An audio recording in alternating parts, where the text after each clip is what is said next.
Hello, Ghost of Lilacs here with the Joja Perfection Run.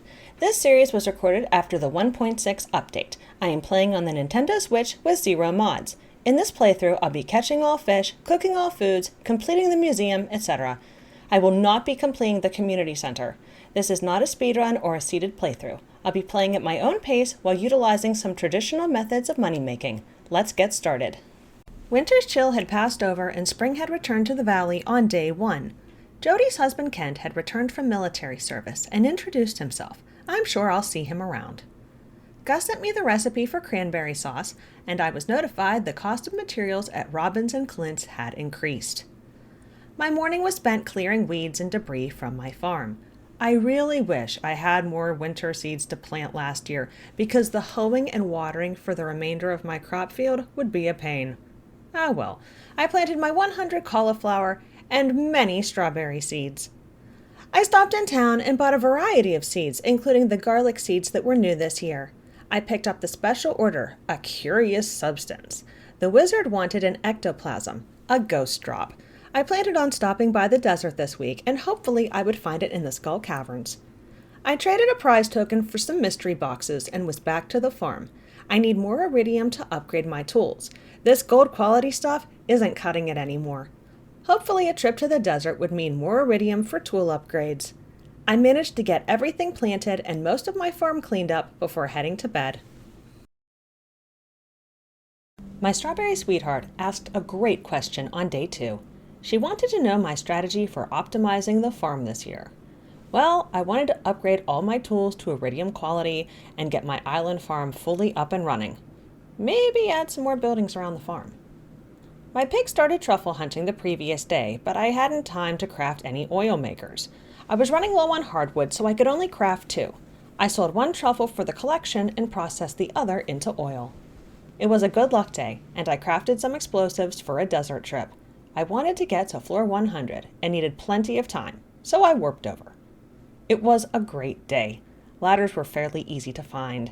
I reached the monster eradication goal for mummies, and I reached a new level of understanding. That meant I'd be able to choose an ability from Grandpa's secret room. I found a white turban, and that evening, 2 prismatic shards from iridium nodes. Around 10:30, I reached floor 100. Mr. Key was waiting for me. He was proud of me and still disappointed because I used too many staircases. Whatever. He gave me the iridium snake milk, and my health was permanently increased by 25. I continued in the mines for the rest of the evening. I reached level 107 and left with 2 prismatic shards and 151 pieces of iridium. That was wild. I traded my Omni Geodes for artifact troves before heading home. I did not find an ectoplasm for the wizard's quest, but that could wait.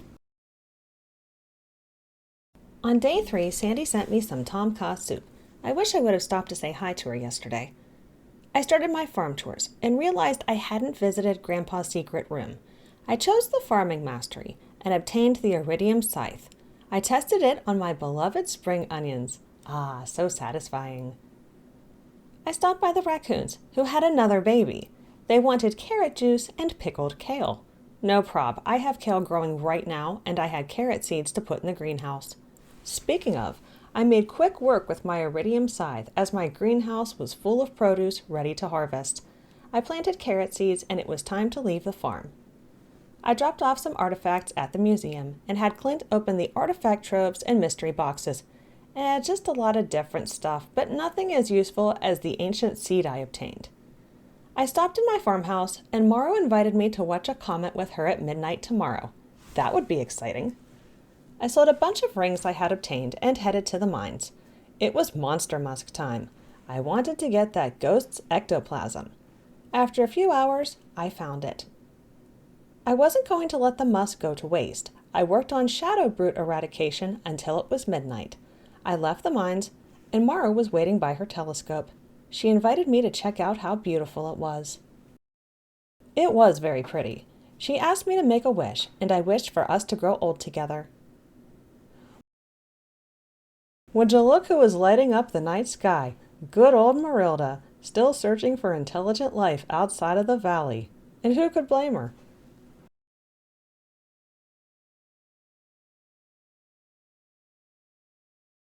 I awoke to the patter of raindrops on my farmhouse roof on day 4. Emily had sent me some wool I processed into cloth. I finished my farm chores and headed to the secret woods for stump busting. I really wanted to upgrade my house and craft more oil makers, but I wouldn't be able to do either without more hardwood. I delivered the ectoplasm to the wizard, and he awarded me 2,500 gold. It was Ken's birthday, and I gifted him a maple bar. I had found a strange bun in the mines yesterday and placed it in Vincent's toy box to acquire the Frogman statue. It's weird, but it's kinda cool. I headed to the mountains and ordered a fish pond from Robin. I thought about maybe having a fish pond for each legendary fish I had caught. I was just missing one. So I went to catch it. The legend is only available in the mountain lake on a rainy spring day. I had some trout soup and a trap bobber and was able to fish her up. I went to the train station and hoed around for a treasure chest. I fished up the ornate necklace and cleared the debris. I went to give the necklace to Abigail or Caroline, and it disappeared, along with a request to give it to one of them. I think there's a bug. I spent the rest of the evening clearing rocks, weeds, and branches from the cindersap forest. After a kiss from Maru, I was ready to work on day 5. The wizard sent me the crafting recipe for the mini obelisks, and Ken sent me the recipe for crispy bass. My garlic was ready to harvest. I crafted garlic oil and cooked up some escargot. My honey was ready, and I processed it in kegs to make mead. In town, I picked up my iridium watering can and gave Clint my axe to upgrade. I purchased an iridium sprinkler from Krobus and headed to Ginger Island. I traveled to the volcano dungeon and up to the forge, when I realized I didn't have any cinder shards to reforge my galaxy sword. Ugh! I'd have to go through the dungeon to obtain more. Thoroughly annoyed, I worked on my island farm where I had wheat ready to harvest. I planted some ancient fruit in its place and replanted some more of the wheat. I started Birdie's quest to find her late husband's keepsake. I stuck around the island a while and caught the lionfish. Only 2 fish to go. I returned to Pelican Town where I completed 2 parts of Birdie's quest before returning home. Once there, the mead had already processed, so I started some beer from my island wheat. I ran all over Pelican Town on day 6. Gus sent me a fish taco and Emily requested an apricot. My fish pond was ready and I added the legend. I had some ancient fruit, star fruit, and carrots ready in my greenhouse. I took some gold coconuts to Clint's for him to open, and I hit the jackpot with a banana sapling. I visited Sandy at the Oasis and continued Birdie's quest. At my in-laws, I ordered another fish pond. I made a few more stops for Birdie's quest and ended up at Willie, who gave me the pirate's locket. I also delivered some seaweed to him, and he gave me a prize token. I exchanged the prize tokens for magic rock candy and Stardrop tea. I stopped in the forest for spring onions for old time's sake. I delivered the apricot to Emily and bought 50 salads from Gus. What a day! On day 7, I tuned into the Queen of Sauce and learned how to make pizza. I hurried to make one. Jody sent me the ice cream recipe, and Shane sent me another pizza. This was getting out of hand. Now there were 2 of them. I had kale and tulips ready to harvest. In town, I brought Mayor Lewis a frozen tear for his birthday. My iridium axe was ready, and I dropped off my hoe for an iridium upgrade. I bought the grass starter recipe from Pierre and more kale seeds. I headed to Ginger Island and went to the volcano dungeon. I was determined to collect enough cinder shards to get rid of this horrible haymaker enchantment. On floor 5, I traded 10 diamonds for the Diamond Hunter book. Upon reading it, all stones have a chance to drop a diamond when mined by hand. I went a little further into the volcano, just enough to gather enough cinder shards to redo the enchantment. I unlocked the exit shortcut from the Paris. And reforged my galaxy sword. Now it has the Crusader enchantment. I don't need bombs to kill mummies, plus 50% damage to mummies, ghosts, skeletons, and void spirits. Awesome! I had a letter from Mayor Lewis on day 8. He had sent me the recipe for eggplant parmesan. I had strawberries ready in my greenhouse. I was determined to obtain enough hardwood for a house upgrade, so I chopped down some of my hardwood and stumps in the secret woods. In town, I picked up the crop order to cultivate and ship 100 potatoes. I wasn't going to get a crafting recipe from this, but I may as well do it. I headed to my in-laws and ordered a house upgrade. A little later, I delivered a kale to Robin and a copper bar to Willie, completing some fetch quests. I spent the rest of the evening organizing my chests and cleaning up around the farm. I almost forgot about my finished fish pond. I put my glacier fish in before heading to bed. I hummed a little tune as I harvested my field of strawberries on day 9. It was going to be a fantastic payday. I wasn't saving any berries this time. I was selling them all. I still have hot peppers from last summer. I'm not going to run out of produce to process. And I wanted the cash. My lava eels requested an iridium bar, and who was I to turn them down? I stopped at Joja Mart to purchase the 100 potato seeds I would need for the special order. Then I was off to Clint's to pick up my iridium hoe. I could upgrade my trash can and copper panning pot, but I wasn't pressed. I had really wanted my main tools upgraded to iridium this season, and that was one more thing I could check off my list. Back at my farm, I planted some of my potato seeds where there had been some parsnips from mixed seeds and kale. Then I crafted a few iridium sprinklers and headed to Ginger Island. I gave Bertie the pirate locket, and she taught me the crafting recipe for fairy dust and gave me some golden walnuts. I set up my sprinklers and planted potatoes and wheat. I slayed some tiger slimes, and one of them dropped a red shirt. I'll wear this for a while, why not? I headed back home and went to bed a little earlier than usual. I awoke to a dreary, soggy morning on day 10. I had ancient fruit in the greenhouse I processed into seeds. Using Bertie's recipe, I crafted some fairy dust to speed up the process of carrot juice needed for the raccoons. The pickled kale was ready, so I just needed the juice. And presto, it was done. I rearranged the kegs in my shed, and after my house upgrade, I need to get moving on a second shed for preserve jars. It was Vincent's birthday, and I brought him a grape. I was goofing off in the cindersap forest. I grabbed some spring onions, foraged here and there without a care in the world, until I remembered I wanted to purchase 2 more pigs from Marnie. I rushed to get there and immediately bought the animal catalog. That way, it won't matter if Marnie keeps banker's hours or screws around all day Monday, jazzercises on Tuesday, goes to the doctor on her birthday, or spends half of her day staring at the microwave. I could shop without her. As soon as I read the book, she closed for the day. But it didn't matter because I bought my pigs without her. I had no idea what to name them, so I called them Wax On and Wax Off. I wanted names that kind of went together, so a Karate Kid reference. Anyway, I went to the raccoons and dropped off their goodies, and they gave me 5 fairy dusts. Robin had requested a largemouth bass, and she was working right outside of my house, so that was easily delivered. She gave me a prize token. Alex wanted a seaweed, so I dropped that off. I exchanged 2 prize tokens, one for a treasure chest and another for an iridium sprinkler. I had a free evening and some monster eradication goals to work on, so I slathered myself in monster musk and headed into the mines. Well, it got a little dicey in there, but I was able to take out some baddies before heading home. I awoke to the crash of thunder on day 11. My house was renovated, and I had a little extra room. I had some potatoes ready to harvest, and I planted some kale. At Robin's, I rearranged my fish ponds and ordered another shed. The bookseller was in town, and I had a bunch of books I needed to exchange. I picked up the price catalog, so now I can see how much money items are worth, and The Way of the Wind Volume 1. I can now run around a little faster. I headed to Ginger Island and worked on slaying monsters in the volcano dungeon. I found a prismatic shard and used it to upgrade my axe to powerful. It takes 1 less hit to chop stuff. I had some time before warping home, so I used my watering can to go around the other side of the volcano. I picked up 2 golden walnuts and fished up the discus. I only have the stingray left to catch. There wasn't a trace of sunshine on day 12. Mayor Lewis sent me a note to remind me of the egg festival the next day. I had strawberries ready to harvest in my greenhouse. I held on to some for processing. In town, I bought an iridium sprinkler from Krobus and headed to my island farm. I planted more ancient fruit seeds and wheat. I headed into the volcano mine. I hadn't made it to the first floor when I reached the monster eradication goal for slime slaying. I returned to the valley to claim my slime charmer ring. Wearing it prevents damage from slimes.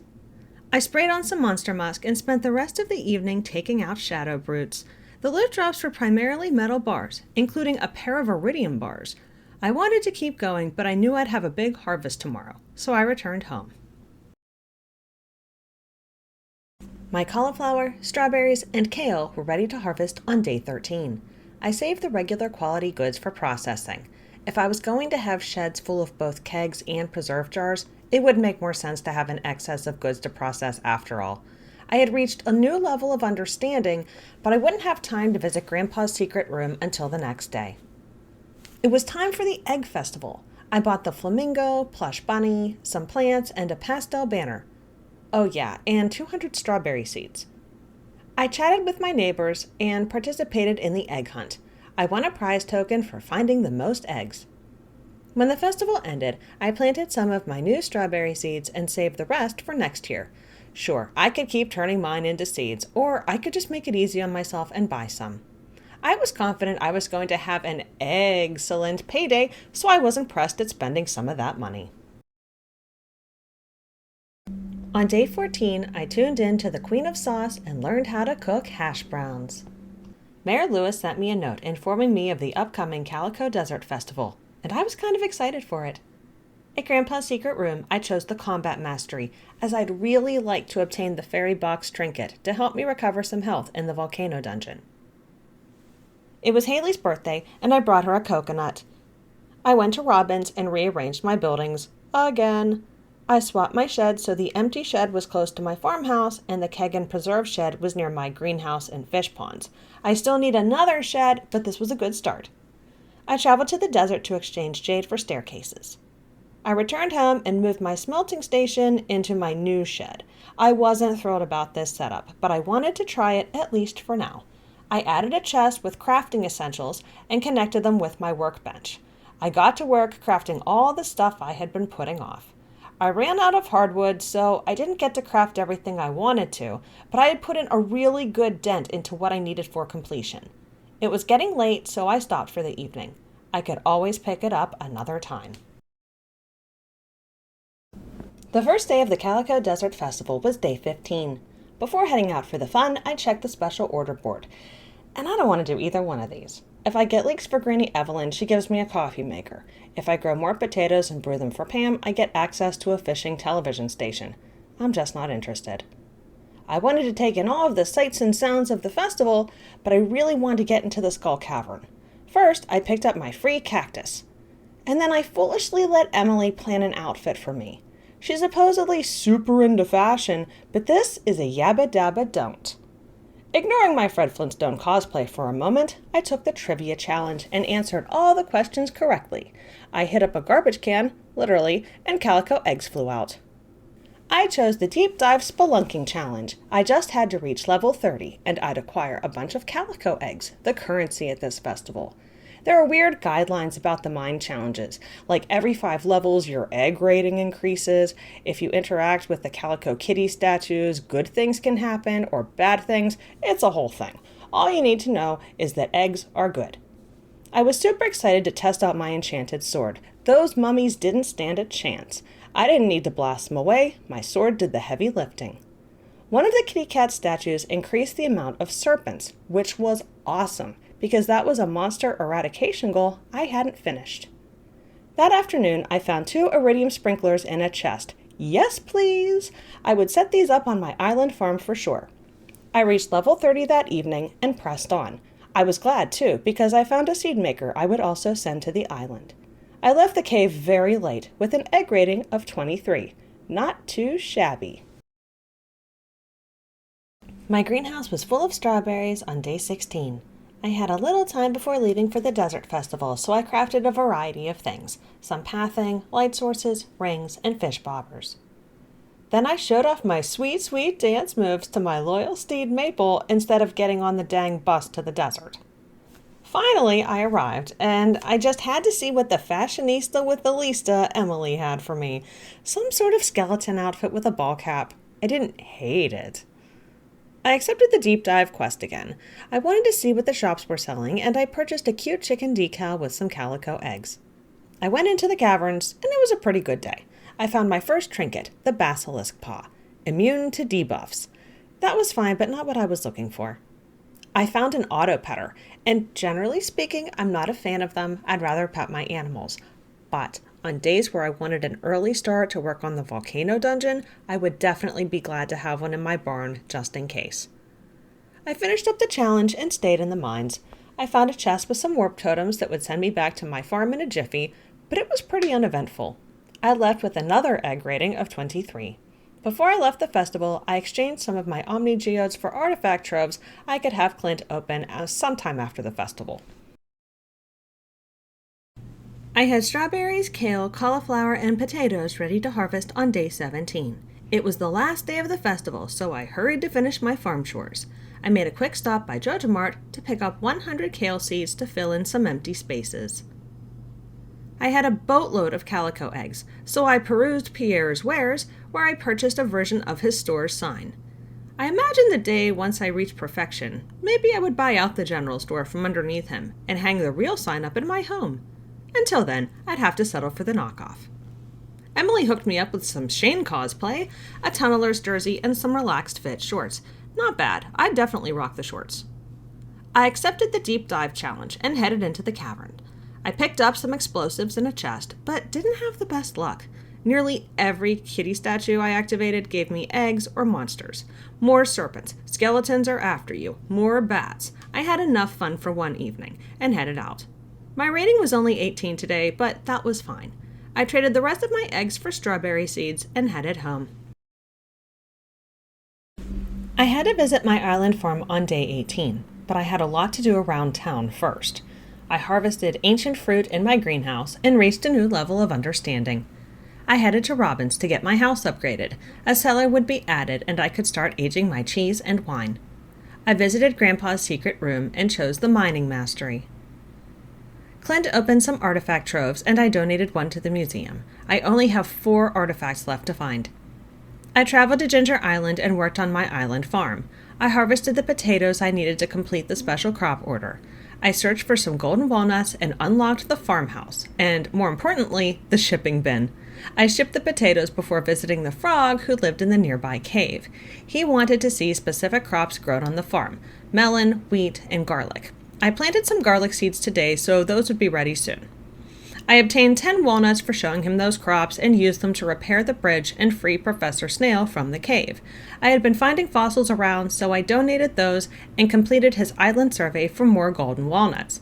I returned to my farm very late, but I felt very accomplished. I had a letter from Mayor Lewis on day 19. He had sent me a mini shipping bin, and I obtained 4,400 gold for completing the special crop order. I crafted the statue of the Dwarf King, and now I can choose from 2 mining-related powers each day. I finished a request Robin had sent me for hardwood, and set up a little mahogany farm where my smelting station was. My legend fish pond produced its first roe, and each one was worth 2,530 gold. This was going to be a great passive moneymaker. I stopped by the sewer to buy an iridium sprinkler from Krobus and delivered a leak that Granny Evelyn had requested. I headed to Ginger Island, and after setting up my new sprinkler and planting some ancient fruit, I was off to the volcano dungeon. I need to work on taking out the magma sprites for a monster eradication goal, so I definitely have to spend time here. I think I've been going about this dungeon all wrong. As long as I get halfway through, it might be okay. In the past, I was always of the mindset that I needed to get through the whole thing every time I entered. That's just not practical and left me feeling frustrated. I was rushing, but I did make it halfway through, and with 5 dragon teeth. I went to the forge and combined my lucky and slime charmer rings together.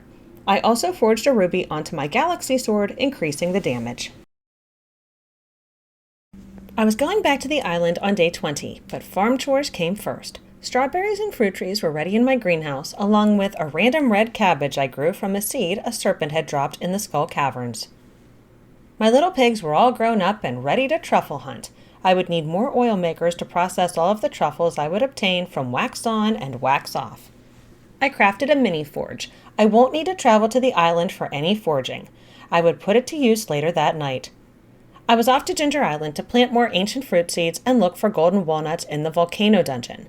I found a level 2 parrot egg. This is a useful trinket because there's a medium chance of finding gold when slaying monsters. I made it to level 9 of the dungeon before warping home. I utilized my mini forge and used 2 rubies on my galaxy sword to increase its attack power. It now does 78 to 104 damage. Beasties beware. I awoke with a feeling that day 21 was going to be a great day. George sent me some stone, and my good friend Pierre wanted some sashimi. Yeah, let me get right on that. I had a million strawberries to harvest, and I crafted 2 oil makers for my truffles. I zipped up to my in-laws to order another shed from Robin. Sure, I could be crafting preserve jars and kegs right now, but I wanted to have the building set up before I craft them so I don't have to move them twice. I headed to the desert and purchased 200 starfruit seeds from Sandy. Summer was right around the corner, and I didn't want to be scrambling around on the first day of summer trying to race to the desert for seeds. I forgot to bring my jade with me, so I did not trade any for staircases. That's okay. I tried out my beefed-up galaxy sword, and yowza, what an improvement. The Crusader enchantment already made me a beast against mummies, and now it only took about 2 swipes before they disappeared. That evening, I found a chest with 5 survival burgers, and then 2 iridium bars. I found so many bars in the mines, it's just silly. The real treat came about an hour later, when I found a level 4 fairy box. Yes, yes, yes! This was the trinket I was looking for. The fairy box summons a companion that heals you in combat situations. I found a prismatic shard a little later, and then a red cowboy hat in a chest. This matched my red shirt perfectly. I took out enough serpents to complete that monster eradication goal. Yippee! I left with 93 pieces of iridium, 2 iridium bars, a prismatic shard, and the trinket I wanted. What an awesome day. On day 22, my mother-in-law Robin sent me some wood, probably to encourage me to upgrade the shed she was currently working on. I worked around the farm and gathered the cheese I processed the previous day. I placed it in my basement casks to age. I'll be aging wine in here eventually. In town, I exchanged a prize token for a houseplant. I paid Clint to open some artifact troves. There wasn't anything new to donate to the museum. I visited the Adventurers Guild and sold rings and weapons I didn't need. I obtained the napalm ring for serpent slaying. I purchased 50 bombs from the dwarf and headed into the lower levels of the mines. I still had some void spirits to slay and crafted some monster musk to help them spawn. Unfortunately, not many showed themselves. I'd have to finish this another day. I spent day 23 working on my farm layout. I crafted some iridium sprinklers, oil makers, preserve jars, and heavy furnaces. I stopped by the wizard's tower to move some buildings around. In town, I bought some parsnip seeds and the catalog from Pierre. It wasn't until very, very late that I figured out how I wanted another area for crop setup. I didn't have time to finish it, but hopefully I would have it ready by the end of the season. The dizzying perfume of spring flowers wafted through the valley on day 24. It was the day of the flower festival. I had strawberries ready to harvest in my greenhouse, and after checking in on my coop critters and barnyard buddies, it was time to head to the forest. I purchased some seasonal plants and the tub of flowers crafting recipe. I asked Maru to dance with me. I appreciate that my strawberry sweetheart isn't really concerned about the dance, but she'd like to snuggle when we return home. Ah! After the dance, I had some time before bed, so I very quietly decorated the house while Maru slept. I tried my best not to wake her. I hope she likes what I've done with the place. It was dark and stormy on day 25 as a thunderstorm ripped through the valley. Shane sent me the recipe for a strange bun. My strawberries were ready to harvest, and I held on to the regular quality ones for processing. I had some preserve jars finished up in my original shed, so I moved them over to the preserve shed. I spent the rest of the afternoon into the evening redoing pathing and setting up an area for iridium sprinklers. I need more battery packs to craft them, but today's storm would help take care of that. I spent the rest of the evening in the lower levels of the mine, working on the Shadow Brute monster eradication goal. I only need to slay 4 more to complete it. I hurried through my farm chores on day 26. It was my good friend Pierre's birthday, so I gave him a fried calamari I cooked. I also gave him the sashimi that he requested. At Ginger Island, I showed the frog the garlic I cultivated, and he gave me some golden walnuts. I was really annoyed that weeds were messing with my crops on the island farm. I need to get this whole area filled in with ancient fruit, and then I won't have to worry about it. Hopefully. I used my golden walnuts to bribe the parrots to build a resort. This is so weird. I went into the pirate cove and fished up 2 gourmand statues before fishing up what I really came here for, the stingray. It was official. I had caught all the fish. That was a whole section of perfection I didn't have to worry about. I returned home and purchased an iridium sprinkler from Krobus before heading into the mines. I took out the 4 remaining void spirits and completed another monster eradication goal. Spring was reaching its end on day 27. I checked in on my quartz queen and saw I had a letter from Willie. He was so impressed with my fishing prowess, he had sent me a star drop that was passed down from father to son for generations. I love him. I had some parsnips ready to harvest. I planted some mixed spring seeds there as placeholders. I finished up my chores and headed to Ginger Island. I planted some ancient fruit and pineapple seeds in a very weird pattern. I just want the area filled up. I can always make it pretty later. Or not. It really doesn't matter. I spent the rest of the afternoon into the evening at the dig site. I found a new artifact to donate to the museum and panned up the fossilized tail, which I donated to the professor. I returned home and crafted more mixed spring seeds. I went to bed early that night.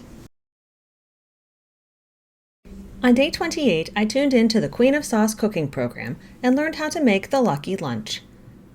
Mayor Lewis sent me 500 gold from the Stardew Valley Agricultural Fund, and I had strawberries ready to harvest in the greenhouse. I crafted a pair of mini obelisks and temporarily set them up near the tree farm at the bottom of the map and another inside the barn fence.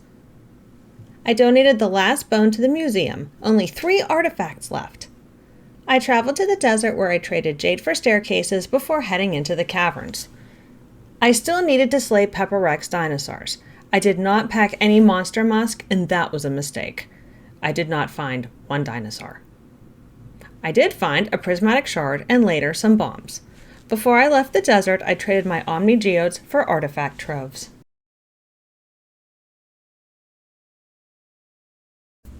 The thick humidity and unmistakable sunny sky meant one thing on day 1. Summer had returned to my farm. I got to work clearing the sad wilted remains of my once scarlet strawberries. I planted starfruit seeds and headed into town. I picked up the special order Pierre's Prime Produce. I had to give the skinflint 25 gold quality vegetables. The joke was on him. I was going to give him some of the gold star wheat from my island farm. I picked up summer seeds, a few melons, a couple tomatoes, some hops, a boatload of blueberries, and wheat. And also the new crop of the season, red cabbage. I would need this for several cooking recipes. I planted my seeds, and everything was going great, until I realized I had misaligned the new crop area. So I spent the rest of my evening crafting pathing, hoeing and watering the vast amount of blueberry seeds I planted. I had 2 letters from Caroline on day 2, both with parsnips. That was strange. There was so much I wanted to work on. My island farm, more kegs, maybe more sheds, but I just didn't have enough time for all of it. So I did what I could. I crafted more kegs for my shed and headed to the forest to see what the raccoons wanted. Mr. wanted a gift for the missus, 3 topaz and 3 magma geodes. I had those in my chest and would deliver them the following day.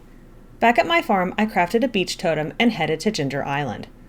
Ugh, if I had to see Pierre in a swimsuit, so do you. My first group of ancient fruit were ready to harvest. I turned a few into seeds, but filled in most of the empty spaces and a few new ones with wheat. I took the fruit home with me and started processing them into more seeds. Maybe another batch after this, and my island farm should be full. I crafted 18 kegs, and that destroyed my lumber stockpile. No worries, I could always buy some from Robin. Plus, I had business in the Cindersap forest the next day, and I planned on giving my axe a workout. Leo sent me the recipe for poi on day 3. I finished up my farm chores and was off to Robin's to order a fish pond when I hoed up a sunset shirt. It was so pretty I had to try it on. I ordered the fish pond specifically for the stingray I caught. Stingray ponds can produce dragon teeth, battery packs, and cinder shards, all things I would be very happy to get my hands on. I dropped off the goodies for the raccoons, and they gave me a jungle fish tank. I chose the foraging mastery from Grandpa's secret room. Only one left, fishing. I was working my way through the forest, cutting down all the trees, when a green belted shirt fell out of one of them. It was okay, but I really love this sunset shirt. So much, in fact, that I purchased a pink cowgirl hat from the Hat Mouse to go with it. After I chopped down every tree in the forest and looked great doing it, plus the stumps in the secret wood, I returned home where I crafted a mystic seed. I cleaned up a little area to plant it and put some tree-growing fertilizer on it. I needed mystic syrup to craft the treasure totem and the bluegrass starter. I had strawberries and ancient fruit ready in my greenhouse on day 4. My farm chores finished, I headed to Marnie's. It was Jazz's birthday, and I gave her an apple. I dropped off the 25 Gold Star wheat for Pierre's prime produce. I headed to Ginger Island, where I finished harvesting the wheat. I completed the quest and received 2,500 gold. Cheapskate. I had crafted some iridium sprinklers before heading over, and I set them up and planted my ancient fruit seeds.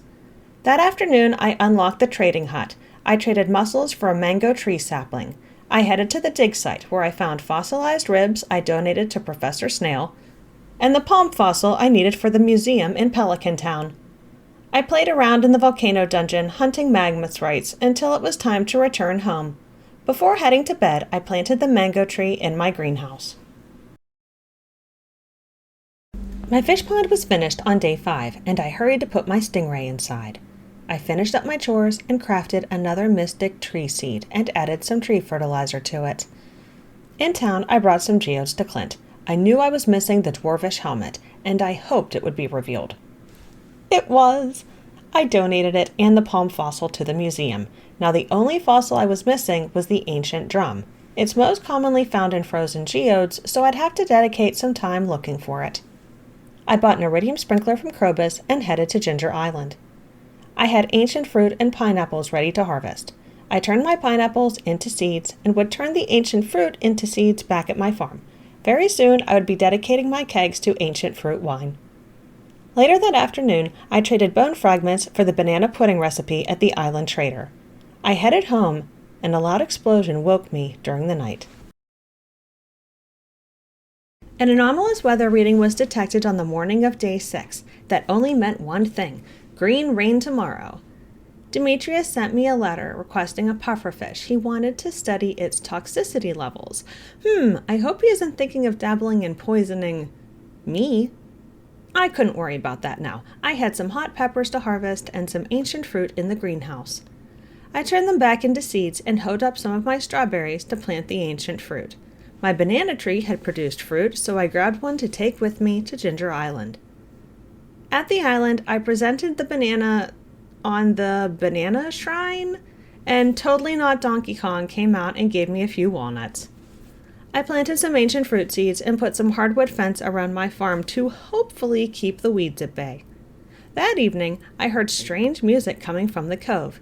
I gate-crashed a pirate jamboree and played darts. I won all 3 rounds and a whopping 3 walnuts for my trouble. I headed home and crafted some things before heading to bed. Just as I was drifting off to sleep, I heard the faint drum of raindrops. A green rain descended upon the valley on day 7. The rain had accelerated the growth rate and led to the cultivation of my mystic tree seed. It was full grown. I put a tapper on it, and in about a week it will produce the syrup I need for crafting. I cleared weeds on my farm and headed to the cindersap forest, when I realized the explosion I heard the other night was a meteor falling near my tree farm. It was so well hidden I had forgotten about it. It wasn't hurting anything, so I left it where it was. I spent the rest of the day in the forest clearing the weeds. I needed a ton of moss to craft the Statue of Blessings. I stopped in the secret woods for stump busting and continued my trek around the woods. I returned to my farm very late and crafted the statue before heading to bed. I awoke with a sinking feeling on day 8. I hadn't checked the Queen of Sauce the day before. I wasn't sure if the weekly cooking program would have even broadcast in such strange weather, but I was hopeful I could catch the carp surprise recipe on a Wednesday rerun. I had strawberries ready to harvest in my greenhouse, and after my farm chores, I went into town. I picked up the special order for Willie, tropical fish, which involves catching tropical fish. I was annoyed with myself, as I meant to select Caroline's special order where I ship pineapples, but I'm sure it will be back around another time. I exchanged 2 prize tokens and received bombs and mystery boxes. I had Clint open a gold mystery box, and inside were more regular mystery boxes. I ignored those and moved on to the Omni Geodes. The possibility of obtaining an ancient drum artifact from an Omni Geode was exactly 1%. Never tell me the odds, because it didn't matter. I got one. I stopped everything to deliver it to the museum, completing the artifacts, completing the whole museum. I accepted the Star Drop reward and headed to Ginger Island. I worked on my island farm and played Simon Says. It took 2 tries, but I completed it for 3 stinking walnuts. I worked on Willie's fishing order where I fished up more walnuts before heading home. I awoke to rain and thunder on day 9. Clint sent me an iron bar, and I would never turn down that kind of present. After I finished my farm chores, I realized I had forgotten Gus's birthday, so I brought him an orange. I brought Robin some stone, completing a fetch quest. I headed to Ginger Island, where I had ancient fruit ready.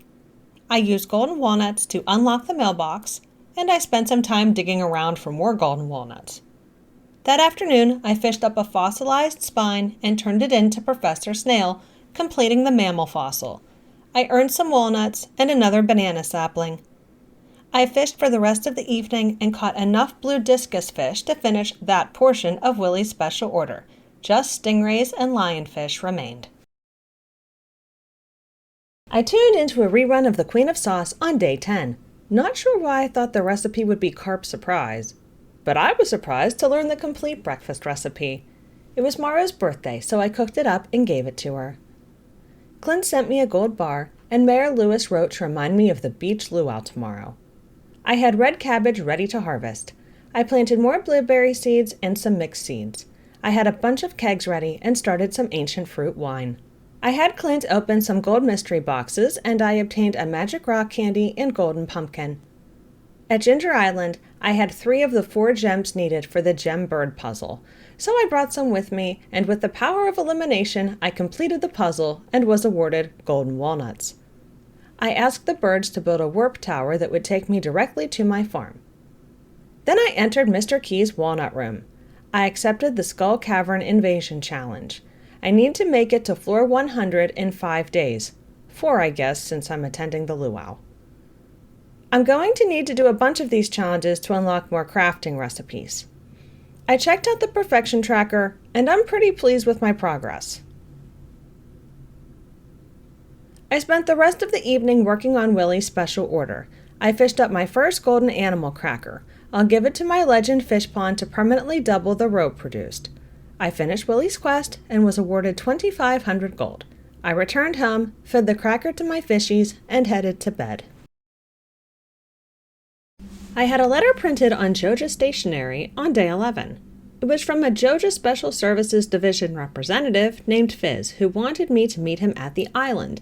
I wasn't going to make that a priority. Willie sent me a deluxe fish tank for finishing his special order. After my farm chores, it was time for the luau. I talked to my neighbors, added my golden cauliflower, and it was time for the potluck ceremony. The governor loved it. The mayor loved it. Everybody loved it. I used the warp totem to stop by Ginger Island to grab some explosives I had chucked in a chest. I'd need them for the Skull Cavern run. On day 12, Kent sent me the recipe for the super meal, and Robin sent me 50 pieces of lumber. I had strawberries and ancient fruit ready in the greenhouse, and I crafted some kegs. I did not take the time to set them up because I was determined to do a deep dive into the Skull Cavern today. It was not a good luck day, but I wasn't going to let that stop me. The beasties were meaner and in abundance, but I pressed on. That afternoon, I found 10 bombs in a chest. I found 2 prehistoric floors, and I took the time to slay all of the Pepper Rex dinosaurs.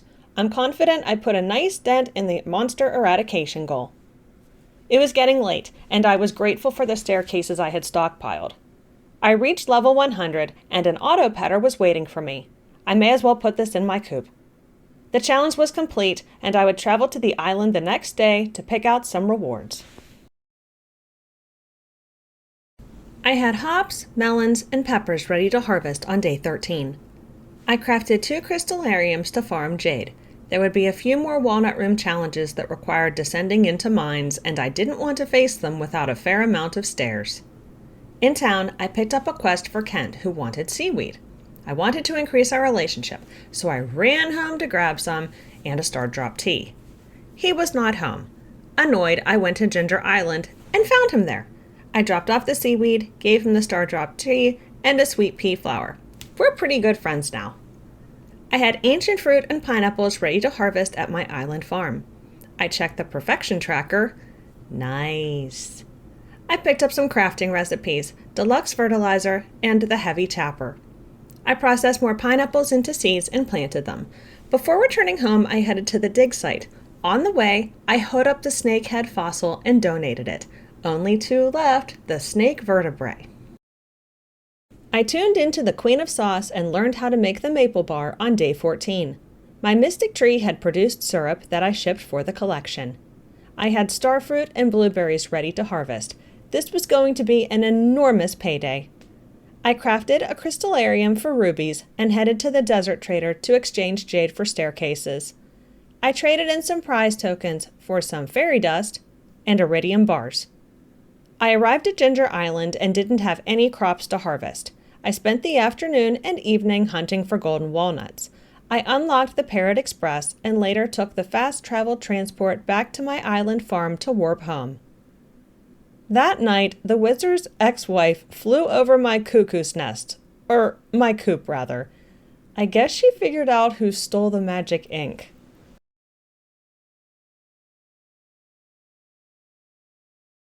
I woke up a millionaire on day 15. I was saving for the island obelisk and would need more dragon teeth for that to happen, so I held off on any big purchases. I had a request from Kent, who wanted to surprise his wife Jody with a starfruit for their anniversary. There was no sign a witch had hovered over my coop the night before, except for a lone void egg. After I finished my farm chores, I delivered the starfruit to Kent. I accepted the special order community cleanup posted by Linus. I had to fish up trash and put it in the recycling receptacle. I stopped by the raccoon family, and they wanted some dried purple mushrooms and 5 cave carrots. I have the cave carrots, but the mushrooms have to all be the same quality to dehydrate. I hate that. I can't do anything about it except check the mushroom cave on Ginger Island as well as my farm. I spent the rest of my evening fishing in the mines. I caught the trash needed to complete the special order and dropped it off. I was awarded 500 gold, but more importantly, tomorrow Linus will send me the crafting recipe for fiber seeds. So many crafting recipes. On day 16, Linus sent me the recipe for fiber seeds. I didn't waste any time. I finished up my farm chores and exchanged a prize token for a house plant, and then I was off to Ginger Island. I accepted Key's Hungry Challenge. I needed to get to floor 100 of the Skull Cavern without food or drink. I headed to the volcano dungeon and unlocked the entrance bridge. I took my time going through the floors, slaying magma sprites and lava lurks. Lava lurks have a 15% chance of dropping dragon teeth, and I needed those. I made it all the way to level 9 and obtained 2 dragon teeth. I returned home and crafted the fiber seeds. I awoke feeling lucky on day 17. I tuned into the Queen of Sauce and learned the carp surprise recipe. I knew I was missing that one. I had my first partial batch of ancient fruit wine ready, and it was going to sell for a tidy profit. I was in a rush this morning as I wanted to tackle the Hungry Challenge. I warped to the desert and chowed down on a spicy eel for the luck and speed boost. I left the rest of them in my chest. This challenge couldn't possibly be that bad. Could it? Ha! The joke was on me. It was actually a breeze. I thought it was going to be those horrible monsters from the last challenge, but these were just ordinary Skull Cavern baddies. Nothing me and my little fairy couldn't handle. I found a pomegranate sapling, mega bombs, 3 life elixirs, and a red slime egg. I also reached a new level of understanding, meaning I could unlock the fishing perks in Grandpa's secret room. It took all of my bombs and staircases, but I made it to floor 100 around 2:30 in the morning. An ice wand trinket was waiting for me. I'll stick with my fairy friend, thanks. I left with 101 iridium ore, a prismatic shard, 11 pieces of cloth, and more. I had picked up a random purple mushroom in the cave, and would you look at that? Now I had 5 silver quality, and I could dehydrate them for the raccoons. Tomorrow. I awoke on day 18 to a blanket of blue draped over my crop field. Another round of blueberries were ready. I sold all of them and checked my greenhouse, where I had some ancient fruit ready. I dehydrated the purple mushrooms for the raccoons. They'll be ready in the morning. I headed to Ginger Island and purchased the Hyper Speed Grow recipe from the Walnut Room and the Deluxe Retaining Soil recipe from the Island Trader. I stopped in the Mushroom Cave and met Joja representative Fizz, who was selling perfection waivers. Nah, that's okay. I returned home and worked on my crafting recipes. I remembered to unlock the fishing mastery from Grandpa's secret room. I knew somewhere he was proud of me. On day 19, Pierre sent me a mini shipping bin for finishing his prime produce special order. I didn't have much to do around the farm, and once I finished, I headed to Robin's, where I purchased enough stone and wood for a shed upgrade. I have more than enough money at this point that I'm not going to feel bad about spending money on materials. I brought the cave carrots and dried purple mushrooms to the raccoons, who gave me a Stardrop tea. I headed to my island farm, where I planted more ancient fruit seeds. I should have bought an iridium sprinkler from Krobus, but it slipped my mind. That's okay. I had enough iridium and battery packs to make more on my own. I spent the rest of the day in the volcano dungeon, slaying magma sprites and searching for dragon teeth. I found plenty of baddies, but no teefies. I had crops ready to harvest in the greenhouse on day 20. I felt lucky and breezed through my chores. I crafted some monster musk and some iridium sprinklers. I'd set up the sprinklers at my island farm another day. Today, I was headed back to the desert. I bought 10 bombs from the dwarf and headed out. I doused myself in monster musk and descended into the darkness. The early floors were crawling with mummies. I don't know if I've ever seen so many before. I was so grateful for my Crusader enchantment, eliminating the need for explosives to finish them off. I was really here for Pepper Rex dinosaurs. I found one. That was disappointing. I continued through the caverns the rest of the evening. I left with a gold animal cracker, an ice rod, and 2 golden spurs. I had been picking up trinkets everywhere, and I had amassed quite the collection. When I returned home, I sold them to the Adventurers Guild before checking my monster eradication goal status. I had slayed 37 of the 50 Pepper Rex dinosaurs and 85 of the 150 magma sprites. I would like to have these goals finished by the end of the year. I could probably do it too if I kept chipping away at them. I tuned into the Queen of Sauce on day 21 and saw that Haley had written in about the pink cake recipe. I learned the recipe myself and baked one up. Mayor Lewis sent me an urgent note regarding truffle oil that I promptly ignored. I still hadn't returned his purple shorts. He was not a priority. My pigs were digging up so many truffles that my oil makers were not cutting it, so I had to craft a few more. I presented the gold animal cracker to the glacier fish, so now it will produce more roe. I crafted more kegs and added them to my shed. I visited the desert trader and exchanged jade for staircases. That's when an idea hit me. I had enough money and the materials for a desert obelisk. Rather than just wait around for the dragon teeth, I might as well get one obelisk out of the way. On my way to the Wizards, I stopped by the traveling cart lady and picked up a purple office chair I thought Maru would like. I crafted the desert obelisk, and now I can fast travel to the desert whenever I want. This should make the Pepper Rex hunt more convenient. I decided to test it out with a Skull Cavern run. I found some bombs, a creepy doll shirt. Yeah, I will never wear this again. One chest had some Autumn's Bounty. I did not find one Pepper Rex. I had tons of blueberries ready to harvest on day 22. Once my farm chores were finished, I headed into town and picked up the Rock Rejuvenation special order for Emily. She just wanted a bunch of gemstones.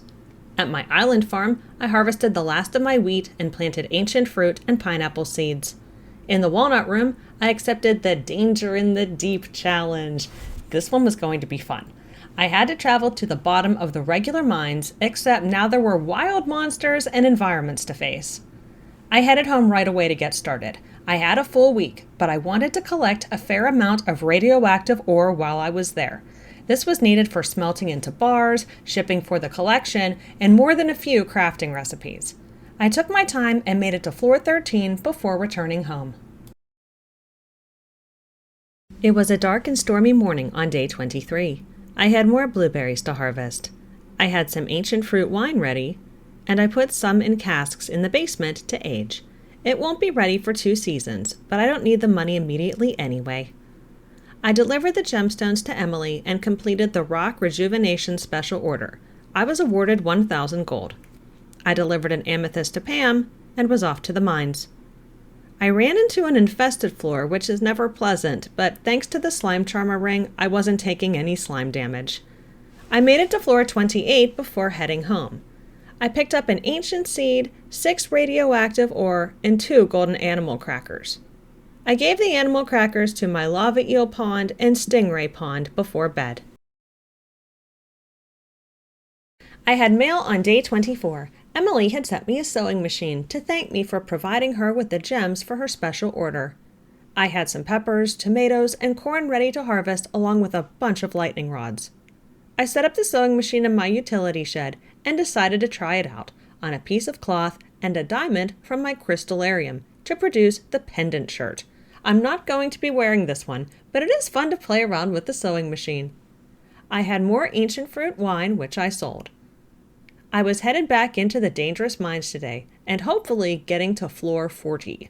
I would definitely need some bombs, so I picked up 50 from the dwarf. Pretty early into my run, a slime dropped an auto grabber, which was pretty wild. I am considering another barn for year 3, and it would be nice to already have the auto grabber. I'm going to show a very quick montage here of my time in the mines. Note, if you have issues with spiders, I advise you to look away now. I will let you know when it's okay to look back at your screen. The statue of the Dwarf King offered a blessing today to find ladders quickly, and I'm so glad that I took it. I have some anxiety around certain parts of the dangerous mines. I'm not a fan of spiders. Not to the extent that some folks do, where they're really bothered by them. But there's something about the way that these ones are animated that makes me feel super queasy. I can't explain it, it just makes me feel yucky. The one nice thing about these floors are the abundance of hardwood trees and stumps. I always bring an axe with me in case I see a really big stump. I'll take the time to break it down. There are also putrid ghosts on this floor. They can cast a spell that inflicts the nauseated debuff, so you can't eat food or drink for 2 minutes. Eating ginger or drinking ginger ale will cure it, but it's just annoying and they make this nasty pukey sound. Okay, I'm done showing yucky spiders. I promise the spiders are gone. You can look back at your screen, it's all good. I made so much progress today. I made it to floor 65. Only 55 floors left. My mystic tree was fully grown on day 25, so I added a tapper. I breezed through my farm chores, determined to get as close as possible to finishing the Danger in the Deep challenge. I headed to the mine and purchased 31 bombs from the dwarf. I raced through the 5 yucky forest levels. The next group of floors wasn't too bad. The Crusader enchantment on my Galaxy Sword made quick work of the skeletal monsters. In 3 hours and 20 minutes, I was off to the next section. The red floors. They really aren't that bad. There's just one thing I dislike. The Shadow Sniper. They hit you from a distance and inflict the darkness debuff. The darkness debuff makes the screen go almost completely dark, and it lasts for about 5 seconds. I dislike it more than the spiders or the putrid ghost. There's something unnerving about rushing through a mine full of dangerous monsters and then all the lights going out. I had one little experience early in on those floors, and then it was my worst nightmare a little later when I was completely surrounded. The trick is to move out of their way at an angle very quickly so they don't have a clear shot. I took a little break to purchase more explosives and made it to floor 105. Almost done! I woke on day 26 knowing I was going to be very busy. Pierre sent me 370 gold rebate for all of the seeds I purchased over the summer. I had a boatload of blueberries to harvest and some oak resin ready, so I crafted more kegs. In town, I delivered the truffle oil to Mayor Lewis and he gave me 750 gold. Cheapskate. I exchanged a prize token for a star drop tea and bought an iridium sprinkler from Krobus. I knew there were some ancient fruit ready at my island farm, and imagine my surprise when I spied my beautiful wife hanging out at the beach. She looked super cute with her glasses and without. It was Leo's birthday, and I gave him a duck feather. Our relationship was maxed out, and with some help from Linus and Willie, he moved to Pelican Town. I got to work harvesting my ancient fruit and pineapple. I returned home and utilized my desert obelisk to pick up some explosives and spicy eel from my chest. I wanted to finish Danger in the Deep tonight. There was another perk to find ladders easier from my Dwarf King statue, and it was great. I zipped through the last 15 levels and was awarded 50 gems for completing the challenge. I found a shirt in the mines, but it didn't really speak to me. That night, the parrots converted an old tree into a tree house for Leo. I was in the mood to cook on day 27. It all started when Leo sent me the recipe for mango sticky rice. I had starfruit and blueberries, ready for their final harvest. I hurried into town and delivered a cave carrot to Caroline and picked up some wheat seeds to act as placeholders, as wheat is also grown in the fall. I had some extra battery packs, so I crafted 3 more crystallariums and set them up to start processing diamonds. I traveled to Ginger Island and purchased the tropical curry recipe from Gus. I was hoping he'd show up soon, as I knew that this is a very easy-to-miss recipe, and I did not want to forget about it. In the walnut room, I traded in my gems for the hopper recipe. Only one more recipe from this group, and I wouldn't have to worry about any more of these silly challenges, unless I wanted to. I planted some wheat seeds to fill in some gaps around my island farm. I returned home and visited the bookseller, where I picked up some books. The Way of the Wind Part 2, Horse the Book, and Old Slitherlegs all increase my, and Maple's, speed. I also picked up the Queen of Sauce cookbook, thus unlocking the rest of the cooking recipes. I returned home and cooked up a storm. I couldn't cook up the mango sticky rice as my mango sapling hadn't matured, and I needed to purchase the triple shot espresso recipe from Gus. That meant I only had 2 recipes left to cook. That felt really good. I had a final harvest of peppers, tomatoes, hops, and summer squash on day 28. After tonight's Dance of the Moonlight Jellies, summer would be a forgotten dream. I had more oak resin to gather, which I crafted into more kegs. I traveled to the desert to exchange jade for staircases. I purchased the triple shot espresso recipe from Gus. I visited the sewer to say hi to Krobus. Our relationship was maxed out. Only one remained to finish. The wizard. I spent the afternoon cutting down some trees for preserve jars. I visited the wizard and gave him a void essence, and checked in on my forest friends. The raccoons wanted some bok choy juice and pickled eggplant. I already had those veggies, so I started processing them. I crafted more preserve jars and filled them with roe. I almost forgot to cook up the triple shot espresso. So I did. Only one more recipe to cook. Once I get my hands on some mango, I'll be set. I also needed mango, an ostrich egg, and a battery pack to finish the shipping collection. It would be a while before I found the other 2 items, so I shipped the battery pack. It was time for the Dance of the Moonlight Jellies. I chatted with everyone, and Maru and I watched as the green jelly greeted us. It had been a productive summer, and it was nice to spend a quiet moment like this together. Hello, this is Coconut, and Coconut would like to remind you to stay hydrated. It's about halfway through the video, and you're probably getting a little thirsty, so don't forget to drink some water. A cool breeze whipped through the valley on day 1. Fall had arrived, and with it, my field full of weeds. I didn't start clearing them yet. I wanted to see what special order and walnut room challenges were waiting for me before I spent any money. I found a special order from Caroline. She wanted me to harvest and ship 100 taro roots. This was like the pineapple request I accidentally did not select last time, so I made sure to grab it. I needed to finish this order to obtain the crafting recipe for the solar panel. I had been keeping a big supply of taro roots growing on my island farm just in case she requested them. I stopped at the walnut room and picked up Mr. Key's Prismatic Grange Challenge. I hated this, but I wanted those gems to unlock 2 crafting recipes. I know, I said I needed just 1, but I had forgotten about the bluegrass starter.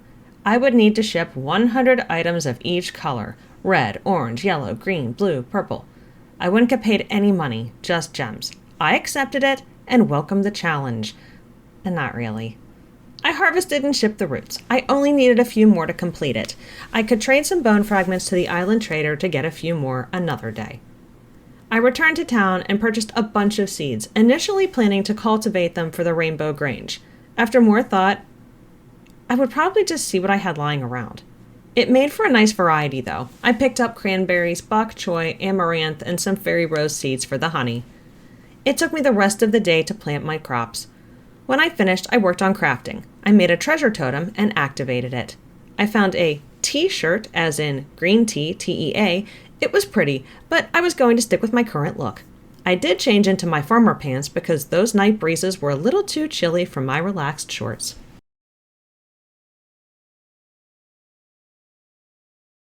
I made some foolish mistakes on day 2. I realized how empty my coop looked and decided to incubate another dino egg. Why not? I spent the rest of the morning figuring out what I wanted to take with me to the island to complete the Rainbow Grange display. I had a real goofball moment when I stopped at Clint's and started buying up a ton of copper ore. Somehow I had convinced myself that I needed 1,000 of something instead of 100. So, yeah, that happened. I wasted a bunch of money on copper ore. I could have restarted, but where was the fun in that? That was my first foolish mistake. I dropped off the goodies to complete the challenge.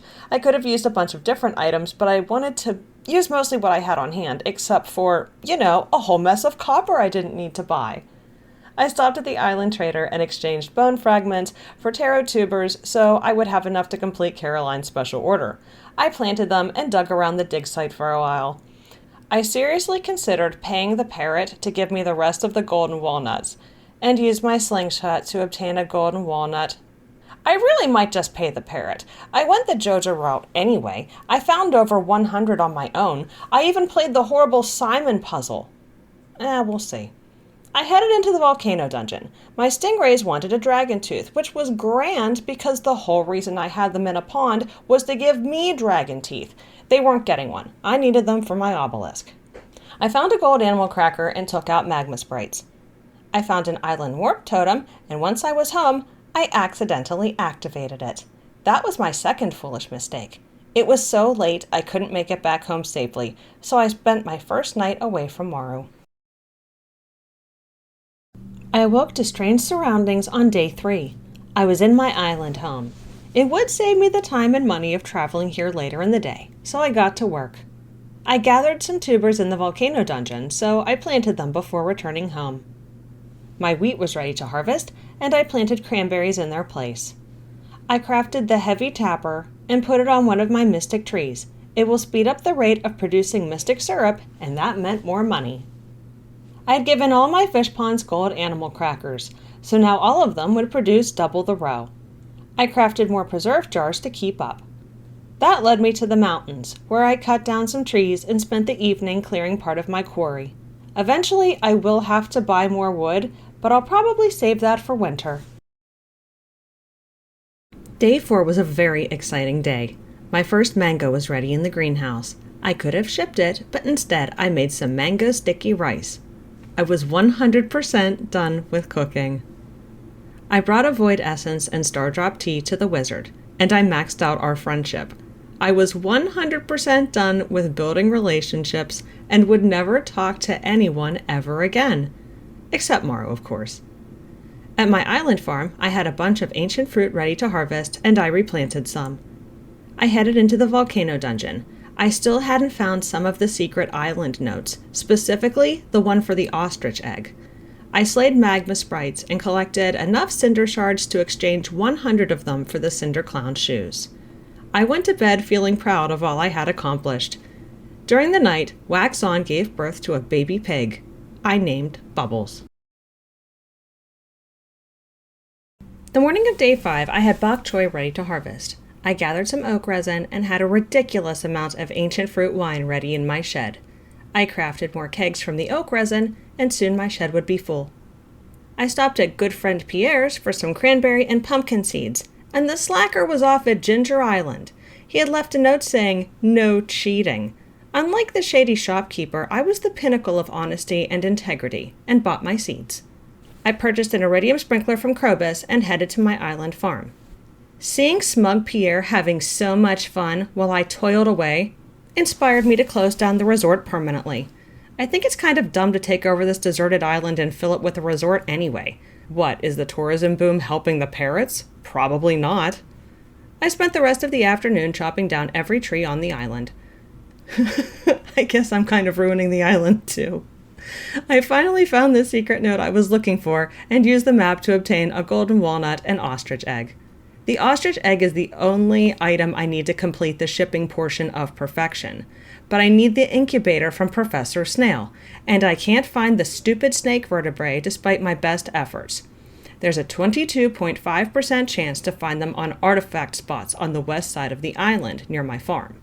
There's a 2.5% chance from breaking the muscle nodes, and a 1% chance from breaking other rocks. I have been checking daily and still no dice. I want to complete the island museum by the end of the year. Fingers crossed. I woke up with a great idea on day 6. I saw that my mystic syrup was ready, and I used it to craft a treasure totem. I had used the totem on the west side of the island, where there was that 22.5% chance to obtain snake vertebrae. I just had to get through my farm chores first. Gus wanted a lobster. No problem, I had caught a few with my crab pots last year. I just have to find time to deliver it. I did deliver the juice to my forest friends, and they gave me 7 fairy dusts. Okay, it was time to head to the island. It took me a while to find the best spot to utilize this totem, and I decided on the beach. And would you look at that? I found a total of 4 snake vertebrae. I donated them to Professor Snail and completed the island museum. He gave me the ostrich incubator crafting recipe. To celebrate, I paid 90 grand for the Joja parrot to find the rest of the golden walnuts for me. That was a steal. I'm sure it's unpopular to just pay for the rest. But I want to enjoy my time, and grinding around for golden walnuts is not my idea of fun. I returned home and crafted the incubator, set it up in my barn, and added the ostrich egg. As soon as it incubated and matured, I could ship an egg, and that would finish off the shipping collection. Before I headed to bed, I decided to start another crop growing area. This was getting into endgame territory. I needed to work on monster eradication goals, and aside from a few more crafting recipes, my big focus would be making money. And a lot of it. That night, Morris stopped by the island and enjoyed my cash, but I didn't feel bad about it at all, because I made more than enough money that day to cover it. I didn't have any crops ready on day 7, but I did clean up my preserve shed a bit. I would need to craft more preserve jars, but the kegs were the current priority. I traveled to the desert where I traded rubies for spicy eel and jade for staircases. I was off to Ginger Island. Again. My roots weren't ready to harvest, so I headed to the volcano mine. I had a few goals. I needed 2 more dragon teeth to construct the island obelisk. I would need to keep slaying magma sprites, and I wanted some cinder shards to enchant my farm tools. It was not a good luck day, so my expectations were low. But I did obtain the last 2 dragon teeth needed to construct my obelisk. I would visit the wizard the following day, and I'd never need to take Willie's boat again. I had amaranth and cranberries ready to harvest on day 8. I planted pumpkins where the amaranth had been. I crafted more kegs and set them up in my shed. I traveled through the cindersap forest to the wizard's tower where I obtained the island obelisk. I returned home and utilized it. I stopped in the walnut room and did not accept either challenge. I'd wait until next week to see if something better caught my eye. I returned home and traveled to the Adventurers Guild where I sold some weapons. I checked the monster eradication goals, and I was so close to finishing the magma sprites that I warped back to the island. I spent the rest of the evening slaying sprites. I didn't slay quite enough to complete the goal, but I came pretty close. I had asparagus ready to harvest on day 9. I planted broccoli and cranberry in their place. I purchased more cranberry seeds and headed to my island farm. The last of my roots were ready to harvest, and I shipped them. I was glad to see the end of this quest. I was more than likely not going to keep the pineapple on my island farm. I had only planted so many in the event Caroline would ask for 100 of them to be shipped. Now that the quest was over, I could put ancient fruit in their place. I headed to the volcano dungeon, where I finished the monster eradication goal for magma sprites. I need a dragon tooth for my stingray pond, but other than that, I never want to see the inside of this dungeon ever again. I had enough cinder shards to try an enchantment for my pickaxe, and I ended up with the efficient enchantment. No energy would be drained when I used it. That wasn't terrible. I'd keep it for now. I used my obelisk to travel to the desert. I braved the Skull Caverns the rest of the evening, hunting for Pepper Rex dinosaurs. I didn't find any, but would try again the following day. I completed the Island Ingredients special order on day 10. Caroline sent me 5,500 gold and the solar panel blueprints. I crafted one and set it up next to my utility shed. I had some cranberries ready to harvest and hurried to the desert. I doused myself in monster musk and descended into the deep. I found a prehistoric floor that evening and was glad the day's trip wasn't a waste. I left the Skull Caverns after reaching floor 81 with 2 prismatic shards, 1 iridium bar, and 151 pieces of iridium ore. I raced to the Adventurers Guild to check my status. 7 Pepper Rex remain. Aside from checking in on my coop critters and barnyard buddies, I didn't have much to do on day 11. I headed to my in-laws, where I asked Robin to build another shed. I had a great supply of ancient fruit and wine going, but I had some other things I'd like to process in kegs, like wheat and honey. I would need more kegs anyway, so why not get started now? I returned home and crafted more preserve jars. In addition to my fish pond row, I had some blueberries and strawberries I could process. I headed to the desert. It was not a good luck day, but I was determined to finish the monster eradication goal for Pepper Rex dinosaurs. I came across a lone dinosaur, then a prehistoric floor, then a lone dinosaur, then another prehistoric floor. I took out the last one and had finished all of the monster eradication goals. I stayed in the mines and collected a prismatic shard and a red buttoned vest. I traveled to the Adventurers Guild, and Gil gave me Marlin's phone number and a knight's helmet. I went into the back room and obtained the Mapping Cave Systems book. Upon reading it, I received 50% off item retrieval service. I haven't really lost anything in the mine so far, but that would still be really useful in case I did. I had some cranberries ready to harvest on day 12. As I was drifting off to Slumberland the night before, I had considered my stingray fish pond, and I decided to remove all of the fish. I kept 2 and smoked 3. I wanted a fish that would produce more expensive roe, so I dug the crimson fish out of my Grange display chest and added it to the pond instead. Sure, I had sacrificed a golden animal cracker, but this would be worth it in the long run. I had tons of ancient fruit wine ready. I refilled the kegs and headed to my island farm.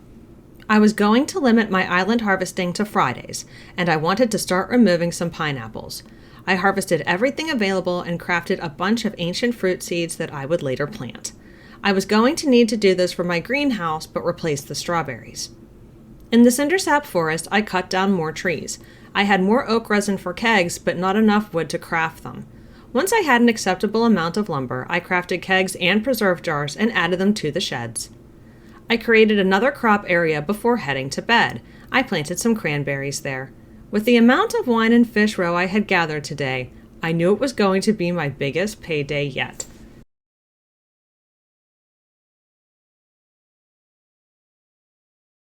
Day 13 was a big cranberry harvest day.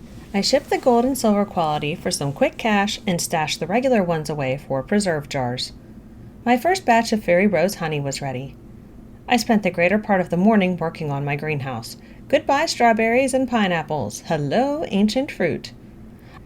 I stopped to check on my barnyard buddies, and my ostrich had hatched. I named her Charlotte. Once she's grown and has laid her first egg, I will sell it to complete the shipping collection. I crafted more iridium sprinklers and some speed grow to help my greenhouse plants along. While crafting, I noticed I could craft another mystic seed. I chopped down a mahogany tree to plant it when a red cardigan fell from the branches. Who is hiding clothes around Pelican Town? Maybe the better question is, who is removing their clothes? I finished working on the greenhouse and headed to my island farm, where I removed some pineapples to plant more ancient fruit. I had been so caught up in cooking, crafting, and monster slaying goals that it was nice to get back to some good old-fashioned farm work. A baby lizard hatched on day 14. I named them Obi. You'll never believe it, but I had more cranberries ready to harvest. It seems I planted so many at different times that every day I'll have some ready to go. That's not terrible. I stopped by Robin's and purchased 700 pieces of lumber. It's going to be a regular occurrence now that I had the funds to do so. At home, I crafted more preserve jars. I stopped by the desert trader and exchanged jade for staircases. I headed into the Skull Caverns. It was a good luck day, and I was wondering if I could find a golden animal cracker for my crimson fish pond. And I did. I left with a bunch of diamonds, but nothing really interesting happened. I found some trinkets and sold them to the Adventurers Guild. I presented my gold animal cracker to my crimson fish and headed to bed. I harvested a few cranberries on day 15 before rushing to Ginger Island. Inside the Walnut Room, I accepted the prismatic range display challenge I just completed 2 weeks ago. I added the necessary items to the box and was awarded gems. I exchanged the gems for the magic bait recipe, the only crafting recipe I was missing. I also exchanged walnuts for a few gems and picked up the deconstructor. It destroys crafted items but salvages their most valuable materials. I headed home and crafted the magic bait. No more crafting recipes, no more crafting unnecessary things, and in an act of defiance, I tossed my slime incubator into the deconstructor as I will never use it. In town, it appeared my in-laws had monopolized the special order board for the week. That seems rather unfair, really. I had destroyed the cindersap forest, so there wasn't a point in gathering wood for Robin. I stopped to trade in a prize token for a treasure chest, and then I picked up my advanced iridium fishing rod and headed to the beach to work on Demetrius's aquatic overpopulation quest. It was one of the easier ones, to be honest. I only needed to catch up 10 of them. Albacore are an interesting fish, as they are available in the mornings and in the evenings. I had missed the early availability, so I fished the entire afternoon, biding my time. I hadn't really fished since unlocking the mastery from Grandpa's secret room. I found lots of gold treasure chests. I found not one, but 2 golden animal crackers. I was going to save these for hopefully future fish ponds. I also found an ancient seed and a bunch of artifacts. So many that my pockets were quite full and I had to run home to drop some things off. On the way, I put a super cucumber in the wooden box between Clint's and Joja's. I obtained a goofy-looking statue. There was one more to collect, but I'd need a day when I had a duck mayonnaise. While at my farm, I threw my slime egg press into the deconstructor. I returned to the beach and finished up Demetrius's quest.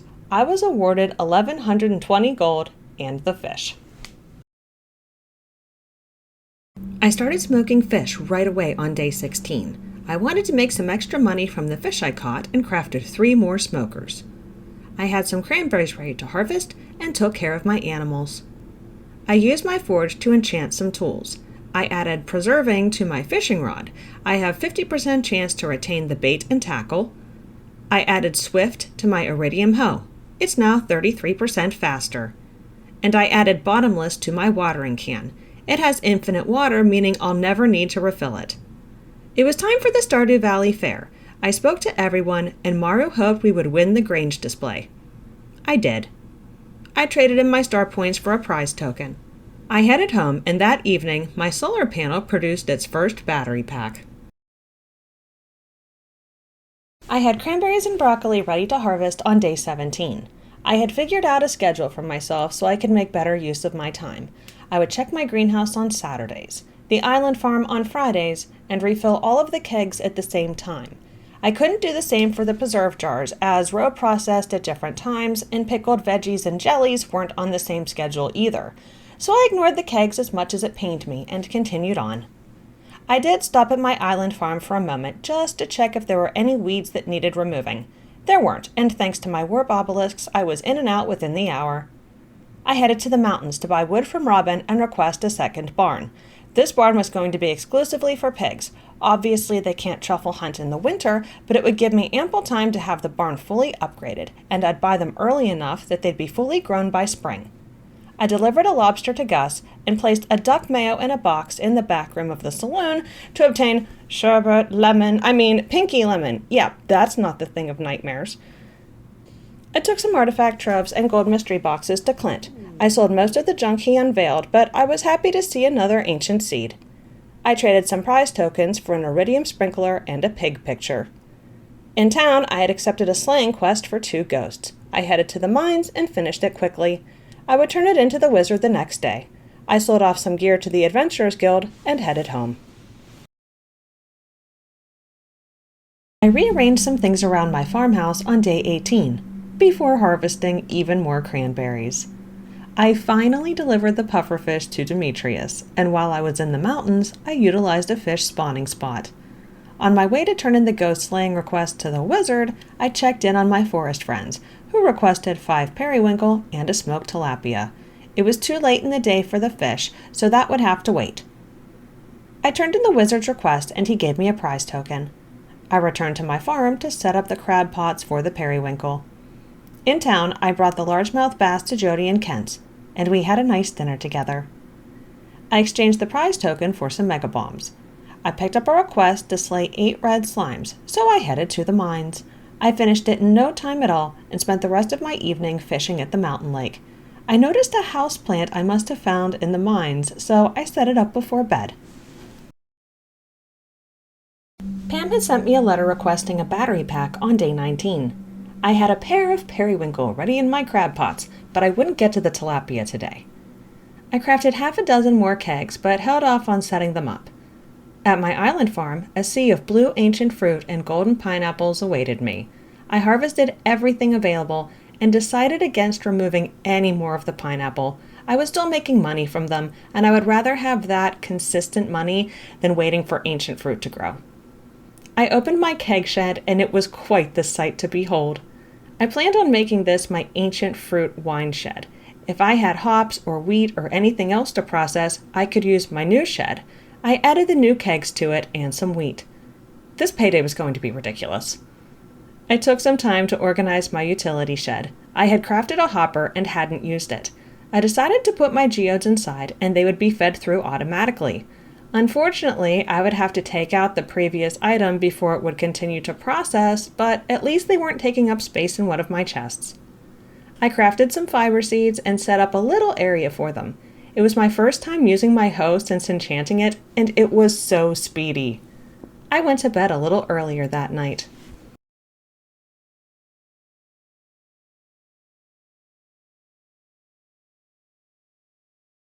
I awoke with more cranberries to harvest on day 20. I had 1 periwinkle in my crab pots and ancient fruit ready in my greenhouse. My little baby ostrich was all grown up and had produced her first egg, which I immediately shipped, completing the shipping portion of perfection. I brought Pam the battery pack she requested and received 400 gold. At the beach, I fished up the tilapia for my forest friends. Clint had requested some coal, so I headed to the quarry and turned in the request. I stopped at home to smoke the fish, then headed to Robin's. I purchased a bunch of wood and ordered a barn upgrade. I crafted more preserve jars and created the water and earth obelisks for my farm. There was only one thing standing in the way of perfection: the gold clock. On day 21, Morrow confessed that she had considered building a robotic wife. Wait, was that Marilda's true purpose? You know what? I'm glad it didn't come to that. I had pumpkins and cranberries ready to harvest. I replanted more cranberries, artichoke, broccoli, and eggplant where the pumpkins had been. I obtained my first periwinkle and finished the request from my forest friends. They gave me the Book of Stars, and if I read it, I would have gained experience in all skills, but I'm all maxed out. I stopped at Ginger Island to look at the perfection tracker. I was at 90%. I just needed 10 million gold for the gold clock. With my shed situation, greenhouse, and island farm set up with ancient fruit, I had it in the bag. I started thinking about something else I could work on. If I used 3 galaxy souls on my sword, it could become an infinity weapon. I would also need some cinder shards for this. I stopped at the mines and flipped the switch to make them dangerous, basically turning them into the danger in the deep mines all over again. I wanted radioactive ore to smelt into bars. Also, after slaying 50 dangerous monsters, on the last day of the month, the island trader would trade a galaxy soul for 10 radioactive bars. The dangerous monsters also had a chance of dropping galaxy souls. This was not a priority, but something to work on in my free time. I traded jade for staircases at the Desert Trader and spent the rest of the evening in the Skull Cavern. I found some iridium bars and sold some trinkets to the Adventurers Guild before returning home. Morrow had a gift for me on day 22, a gate for one of my fences. I didn't have an immediate use for it, but I thought it was very thoughtful. It was Monday, which meant a new set of challenges awaited my selection at the Walnut Room. I selected Danger in the Deep, which was funny, as I was planning on venturing into the dangerous mines anyway, so it was perfect. In town, I picked up Robin's Resource Rush, as I would be in the mines and would easily obtain the 1,000 stone needed to complete the request. I stopped by the desert to grab some explosives from my chest and was off to the mines. I took a great deal of time slaying most monsters I encountered. I collected all the radioactive ore I came across. That evening, I found a flat-topped hat, which gave me serious Puritan vibes. No, I wasn't feeling it. I left upon reaching floor 10 with 25 pieces of radioactive ore. I had lightning rods and cranberries together on day 23. My shed full of preserve jars had a mountain of jellies and fish roe to scoop up before heading to the quarry.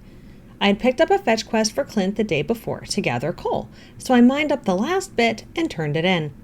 I headed to the mines, where I found a gold animal cracker, a prismatic shard, a hair bone, and an iridium band.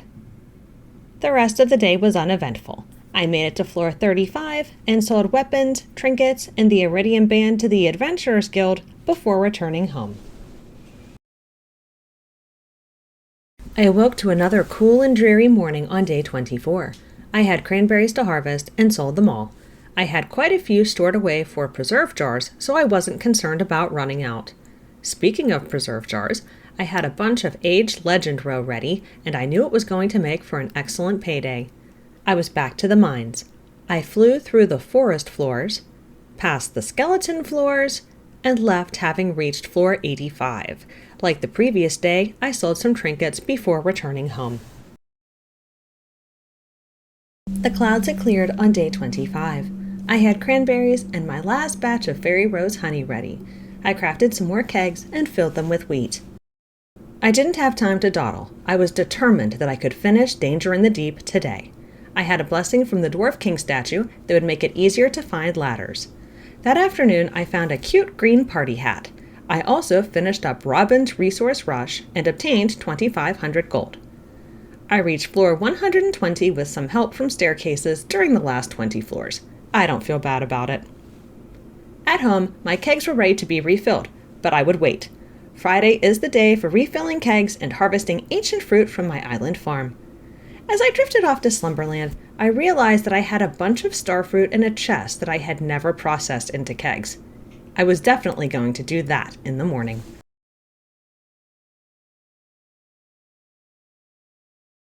On day 26, I had cranberries and eggplant ready to harvest. I grabbed my starfruit and crafted a few kegs. I filled my wine kegs with starfruit and a few ancient fruit before setting up my new kegs for wheat. At Ginger Island, I harvested my ancient fruit and pineapples. In the Walnut Room, I traded my gems for 2 galaxy souls. I took my cinder shards to the Volcano Forge and added my first galaxy soul. I putzed around in the dungeon for a while, collecting enough cinder shards to add the second and third. I left the island and returned home, where I added the second galaxy soul. I wasn't going to obtain any more fairy rose honey this year, so I harvested my pretty flowers on day 27. I crafted several lightning rods and set them up in the southwest crop corner of my farm. I harvested the ancient fruit ready in my greenhouse. That afternoon, I traveled to the mountains, where I ordered a fish pond from Robin. I still had 2 legendary fish that I completely forgot to craft ponds for. Whoops! I utilized a fish spawning spot up in the mountains and smoked them when I returned home. I crafted some grass starters and set them up for my barnyard buddies. They wouldn't need it over the winter, but it was looking pretty sad over there.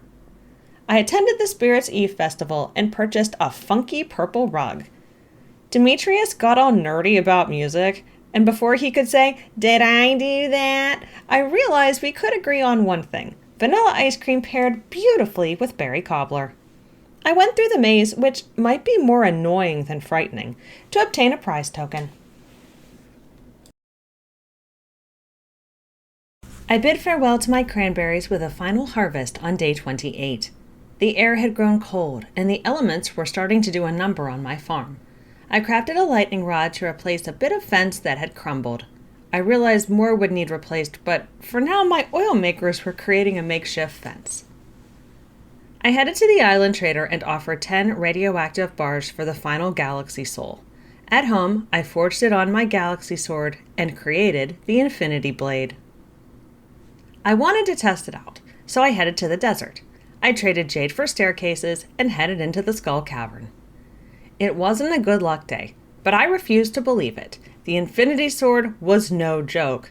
The Crusader enchantment already made mummy bashing a breeze, but now it was 2 hits every time. Unless it was a crit, then it was just 1. It made quick work of serpents, and slimes, they never stood a chance. That afternoon, I found a prismatic shard in a chest. That's only a 3.8% chance. And that evening, a serpent dropped one later. That's a 0.1% chance. I returned home and crafted some strawberries into seeds. I wouldn't need them until spring, but I'd rather do it now than forget.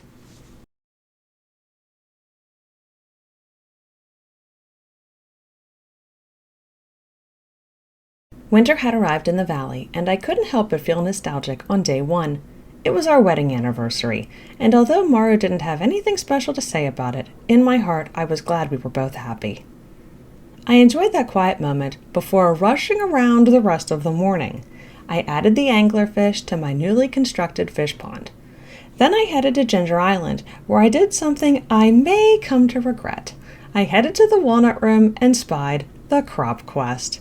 To those unfamiliar, I have to collect beans, cultivate them, harvest them, put them back into the seed maker, and grow them again until I had shipped 500 of them. They sold for 1 gold each, and I'd earn 100 gems for completing it. I didn't really need the gems, but I love being stressed out about something that has no relevance to reality, so I accepted it.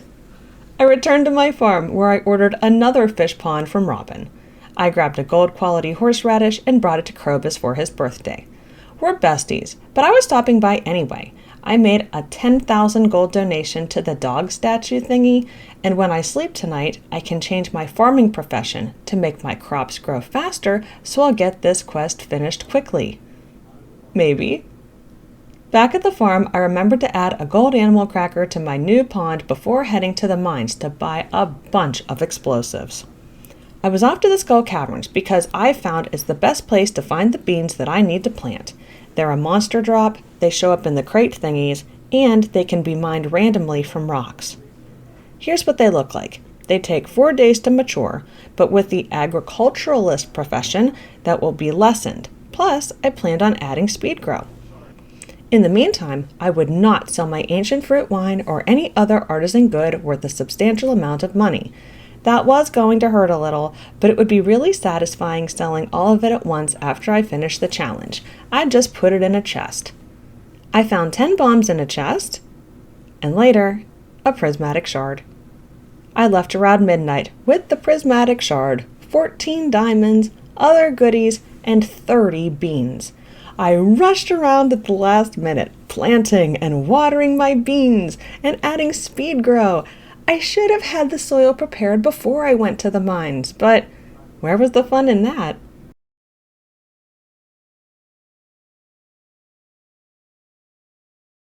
I had beans on the brain on day 2. I crafted a chest for artisan goods that would house my animal products, beverages, aged roe, and preserves until the challenge was complete. I crafted more lightning rods and set them up to replace my crumbling fence. My geode crusher revealed beans inside of geodes, and I wondered if the same was true for mystery boxes. I raced to Clint's, where I obtained explosives, food, fruit tree saplings, warp totems, speed grow, which was helpful, but no beans. I returned to the blacksmith with my Omni geodes. He crushed about 100 of them, and I obtained around 25 beans. I planted them and readied the crop area for the ones I hoped to find that night. I bought some trout soup from Willie and fished in the ocean. Sometimes a rogue bean would pop up, and other times they would be in chests. I returned home with a handful that I planted with speed grow. I did not sell my fish as I planned to smoke them for extra cash. I hoed up an animal cracker on day 3. This was extra exciting as my new fish pond was ready. I added my mutant carp and the cracker. By the train stop, I hoed up a bean, and in the quarry, I obtained some from chopping trees. With my recently obtained lumber, I headed to Robin's, where I ordered the final barn upgrade. I would be able to purchase my pigs soon, and then I'd be making a silly amount of money in the spring. I planted some beans I'd found and headed to the cindersap forest. In the secret woods, I stump busted in hopes of finding beans, and moved on to chopping regular trees. I checked in on my forest friends, who had a new request: dried coconut and crystal fruit jelly. I had these items in chests. They just needed processed. I returned home and started processing them. I had preserves and beer ready, so I put them in my chest to sell after the challenge. On day 4, I awoke to creepy blue fruit ready to harvest. This is where the fun begins. I wasn't going to ship any of these little buggers. They were all going into the seed makers to produce more beans. This was going to be my reality until this challenge was over. Check for fruit, turn fruit into beans, replant beans, harvest fruit, and so on. I've seen a lot of criticism that this challenge is impossible. And I've completed it twice before, so I know it's doable, but that doesn't mean it's necessarily fun. I think the more important question is it worth the time? If it isn't winter, I wouldn't recommend it, as I wouldn't want it taking the valuable space of crops. But in the winter, why not? I crafted a few kegs and set them up at my little shed. I will need to upgrade it in the future. I headed to Ginger Island, where I shook the island trees for some beans. I had brought a treasure totem along and obtained artifact troves, omni geodes, a gold animal cracker, and of course, beans. I raced home and grabbed more gold coconuts and took them to Clint. You can obtain beans from these, but I left with a lot of junk, an ancient seed, and one lousy bean. I stopped at Joja's and bought an auto petter for my barn. I would attempt to pet all of the animals I planned on purchasing, but just in case I missed one, it was the next best thing. I dropped off the dried coconuts to the raccoons and stump busted in the secret woods, where I found a bean. I set up the auto petter and grabber in the barn. I just needed a heater. I added a little crop area at the very bottom of my farm. I would have to reposition the sprinklers in the morning. I started out my day harvesting fruit on day 5. I turned it into beans and replanted them. I headed to Ginger Island and activated another treasure totem and obtained 7 beans. I harvested my pineapples and ancient fruit. I returned home and then stopped at Pierre's, where I bought some speed grow. I had Clint smash some omni geodes, gold coconuts, etc., and I obtained 5 beans. I planted the beans and fertilized them with the speed grow. My preserve jars were ready, as was my starfruit wine. Oh, I can't tell you how much it hurt not to sell those right away. But once this challenge is complete and I was back to earning more money for artisan goods, it would be well worth it. I finally checked my mail, and the wizard had sent me a request for an iridium bar. I'd get that to him when I dropped off the crystal fruit jelly for my forest friends. I had a little time before bed and set up a little crop area I might use in the spring. On day 6, I was reminded that beans were neither fruit nor musical as I continued the pattern that would continue until 500 of the blue buggers were harvested and shipped. I ran out of speed grow, so some of these will take a little longer. I'd have to pick some up the next day. I needed a distraction, so I headed to Marnie's, and on the way I found the prismatic butterfly from the Statue of Blessings. The butterfly provides an amount of gold equal to 0.5% of my total earnings with a cap at 50,000, so it was a nice little boost. At Marnie's, I picked up a heater and a score of sows, a bevy of boars. In no particular order, I named my pigs Brutus, Pesto, Gertie, Fanta, Tarquin, Tawny, Sharp, Chocolate, Bart, Delicatessa, Luna, Ralph, and Tasha. That's right, I bought an extra that I put in my original barn. I was going to need a silly amount of oil makers, but that would be a problem for future Ghost. Maybe I'd upgrade my utility shed and have the oil makers in there. Then I was off to Robin's to request another silo. It was already late into the afternoon when I harvested the ancient fruit from my greenhouse. I headed into town and fished for the rest of the evening, catching a few beans before bed. I checked my basement casks on day 7 and had iridium quality wines ready. I definitely wasn't selling these, as they'd be worth 40% more once I restored the artisan profession. I was making steady progress on the bean challenge. I kept up the routine of harvesting, turning into seeds, and replanting. I crafted more seed makers to expedite the process, and I noticed the difference right away. I stopped at Pierre's for more speed grow, enough to finish the challenge so I wouldn't have to buy any more. I checked in on my little pigs and realized I had put the free auto grabber from the Skull Cavern in their barn. That's completely useless, as truffles are found outside. Oh well, I left it there as a reminder of my silliness. I headed to the desert trader to exchange rubies for spicy eel and jade for staircases. I chopped down all the trees, as I will always need more wood. Back at the farm, I crafted a bunch of oil makers. I would upgrade this shed, so the placement was temporary. I didn't want to stick them in a chest, forget where I had put them, and craft more. In town, I did a little bean fishing before bed. I can't wait for this challenge to be over so I can start raking in the cash again. The next few days, I worked on the Beanie Fruit Fruity Bean Challenge. This makes for very boring content, so here's the super condensed version. On day 8, I did not attend the Festival of the Ice, as I had far too much to do around the farm. I crafted a treasure totem and used it at Ginger Island to obtain a few more beans. One of the treasures was a trash shirt, a trash can shirt. I didn't want to wear that. On day 9, I worked on beans and fruit before replacing some of my stone fencing with hardwood and lightning rods before heading to bed. On day 10, I had 287 fruit, and I shipped 109 of them. The rest were turned back into fruit and replanted. I stopped by the island and chopped down the trees. I wanted a shed upgrade, and I was running low on lumber again. That night, Maru had seen a shooting star, and she said she liked to pretend it was Marilda checking on us. I love that. On day 11, I harvested 366 fruit. I had Robin upgrade my utility shed, I sold 172 fruit, and I planted fiber seeds at the bottom of my farm as placeholders for spring. I decided to skip Squidfest on day 12 and finish up this ridiculous challenge. I did. I sold 359 fruit. I probably could have finished it sooner, but I'd always rather be safe than sorry and plant probably too many beans. I headed to my island farm where I harvested my pineapples and ancient fruit. Back at my farm, I refilled my wine kegs with more ancient fruit. Also, on day 9, I had turned in the crystal fruit jelly to the raccoons, and they gave me a star drop tea, so their quest was currently completed. Sorry I forgot to show this sooner. In town, I picked up a fishing quest for Willie, who wanted 4 albacore. I headed to Squidfest and caught the albacore while I was there. I accepted my prizes, nothing too fancy, and turned in Willie's quest. I remembered the bookseller was in town, so I grabbed a bunch of old books I had and traded them in for a variety of prizes. There were no signs there had ever been a bean and fruit challenge on day 13.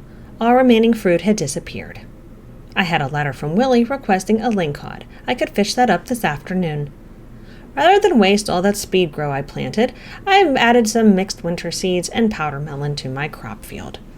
My utility shed was upgraded. I arranged the oil makers and wondered if I would need more. Yeah, I probably would. In my greenhouse, all of my ancient fruit were on the same schedule, so I harvested all of them at once.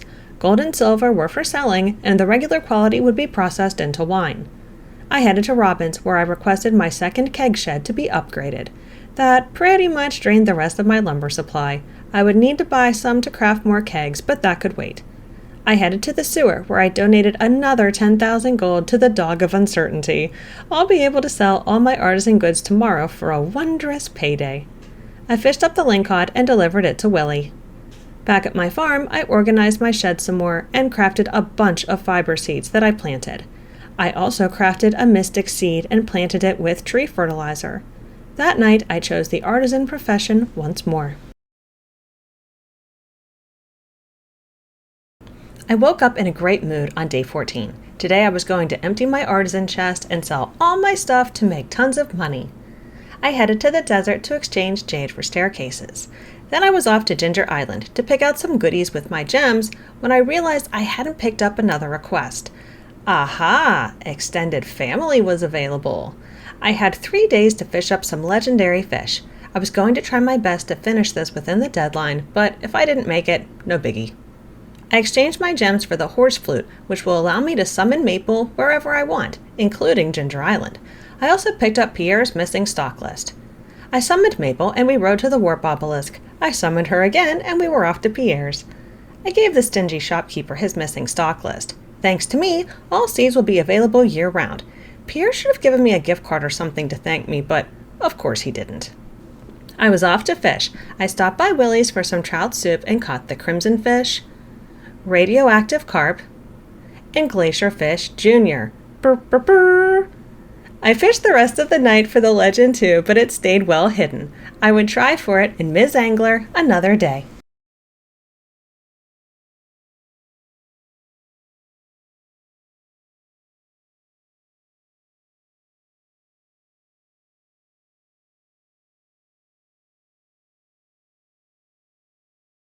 I wanted to spend lots of money on day 15. I headed to Robin's and bought a stack of lumber for kegs and preserve jars. Then I ordered my first of several new fish ponds. I was going to have a pond for each one of these legendary fish I was catching for the challenge. I really wanted to get the Legend 2 over with, and fortunately, I caught not one, but two rather quickly. I moved into town and caught up Ms. Angler. The challenge was complete and I was awarded 20 gems. I returned home and used up all the lumber I had just purchased for kegs and preserve jars. I set them up in their respective sheds. I delivered the iridium bar to the wizard and spent an eternity arranging and rearranging my fish ponds. I headed to the night market where I purchased a neat cloud painting. I bet Maru is going to love it. I also picked up 100 cauliflower seeds. I didn't really need to as I just returned Pierre's stock list, but old habits and all that. I returned to the walnut room and didn't want another challenge right now. Instead, I used my newly acquired gems to purchase the key to the town. I can enter anywhere, anytime.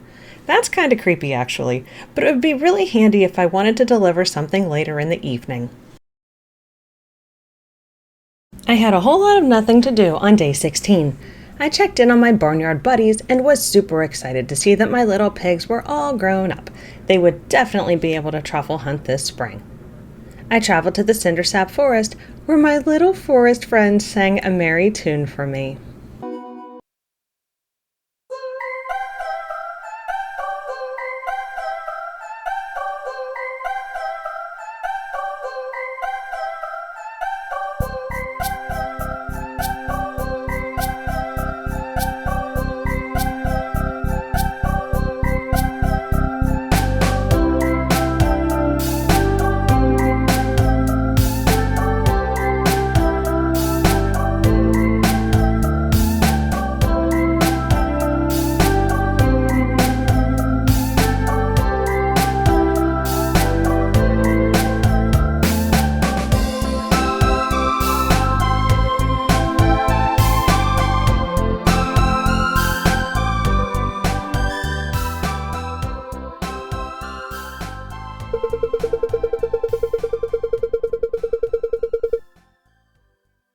Okay, that was the cutest. I picked up a request for them for snow yam juice and pickled cave carrot. While in the forest, I cut down all the remaining trees. At my farm, I crafted them into preserve jars until I ran out of coal. If it's not one resource I'm running out of, it's another. I used some of my stockpiled fairy dust to expedite some wine so I'd have a free keg to make the juice for the raccoons. I set up my new preserve jars and used fairy dust to finish up the pickled cave carrots. I dropped them off to the raccoons and received 25 powder melon seeds that I planted. I putzed around Ginger Island for a little while and returned home.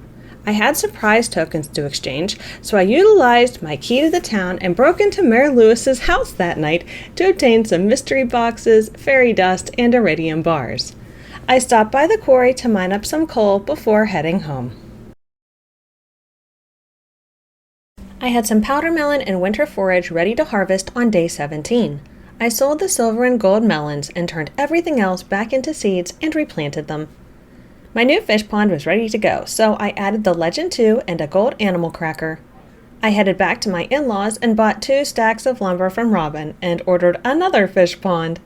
I decided to go to the Skull Caverns for some coal hunting. The statue of the Dwarf King offered an increased chance to obtain coal, and that was music to my ears. I spent the rest of the day there. Nothing extraordinary happened, no treasure chest rooms. But I can't complain. I left with a prismatic shard, 2 iridium bars, a bomber jacket, and 52 pieces of coal. I had a letter from Mayor Lewis on day 18 informing me that I had to buy a holiday present for Sam. I harvested more winter seeds and crafted more to replant. I used some mystic syrup to craft some bluegrass for my animals. It will probably be devoured by animals that I'm at max friendship with, but I figured it might spread a bit when spring rolls around. We'll see. I spent the rest of the afternoon in the Skull Cavern. I found some treasure chest rooms, and among my prizes were some mega bombs, a dark cowboy hat, and an auto petter. I left with a nice variety of gems, 51 pieces of coal, and some iridium. I had some fan mail from Clint on day 19. He had sent me a gold bar. Gus sent me a fetch quest for a coconut. The fruit, not my kitty cat. My kegs were finished processing, so I filled them with more ancient fruit. I headed to Robin's and made lots of purchases. I picked up the furniture catalog and had nearly every addition added to my home, except for the cubby, but only because my dresser was in the way. I would have to move that. At my island farm, it was harvest day, so I scooped up more ancient fruit and pineapples. I returned to Robin's, as I forgot the main reason I was there earlier, which was to order another fish pond.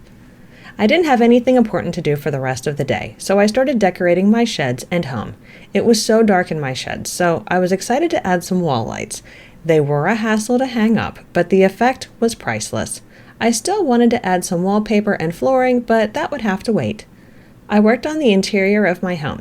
I didn't get very far at all, but I did set up a nice dining room for Morrow and me to enjoy for the Feast of the Winter Star. I made sure to set an extra place for Marilda and a +1, just in case. On day 20, I had earned a total of 10 million gold.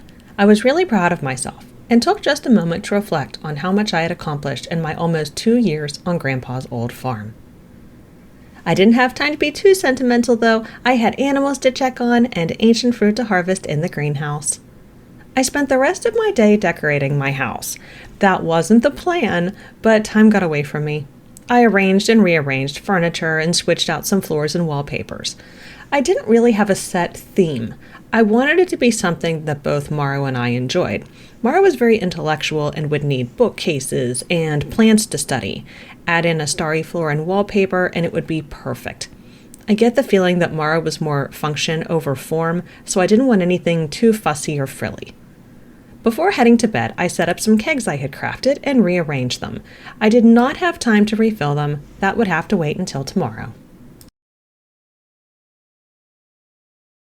I started the day rearranging some of my decorations on day 21. I hadn't finished my interior decorating the night before, but I was really happy with what I had put together so far. I had some powder melon ready that I turned back into seeds and replanted. I went to fill my new fish pond and grabbed a Legend 2 and the Son of the Crimson Fish. As I already had a pond for the Legend 2, I wasn't sure I could make another one, but it turns out I could. I noticed I had another pond that looked empty, so I chucked the Son of the Crimson Fish in. I added gold animal crackers to both. I refilled my kegs and preserve jars before checking on my animals. I used up most of my hardwood crafting more oil makers. I had to rearrange my shed to fit them, but it works for now. At the desert, I traded rubies for spicy eel and jade for staircases. Then I cut down the trees that had grown back. At my farm, I cut down the mahogany trees near the top and replanted them.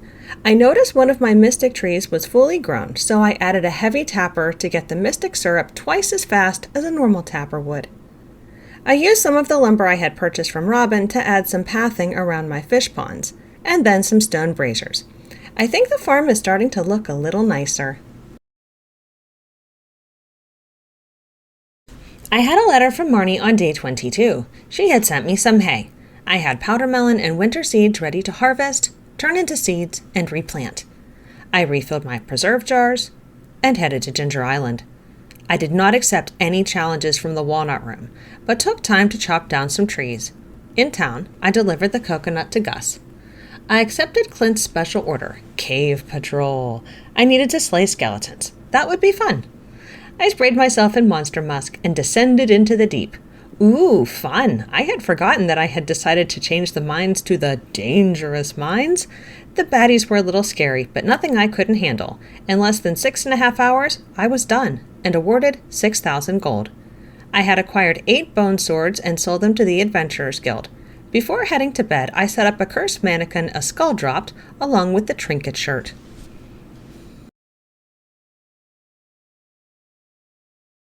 On day 23, Clint sent me some explosives as a thank you for finishing up his Cave Patrol special order. George sent me some stone. I harvested and replanted my winter seeds and refilled my preserve jars. I didn't have any plans for the day, so I decorated. I updated the flooring and wall covers in my utility shed, my preserve shed, and my keg sheds. I set up some potted plants around the farm and added a bench to my front porch. As busy as I had been these past 2 years, I had to admit it was rather nice just kicking back and not doing much. Morrow had been encouraging me not to work as hard as we were financially stable. She had kept her job at the clinic on Tuesdays and Thursdays, but it wasn't to help out with the bills. I think it was to keep herself busy. It had to be a lonely life being married to me. I was never home when she went to bed, and I spent my days helping everyone but her. My decorating the house wasn't for me. It was for Maru. For the days and nights I wasn't home, she could have a place to study or conduct her research. Her hobbies and interests didn't have to take a back seat just because we were married. I considered all of these things that evening, as I added more lighting around my house and 2 aquariums to house some of the unique fish I had saved. I'm sure Maru would be interested in them.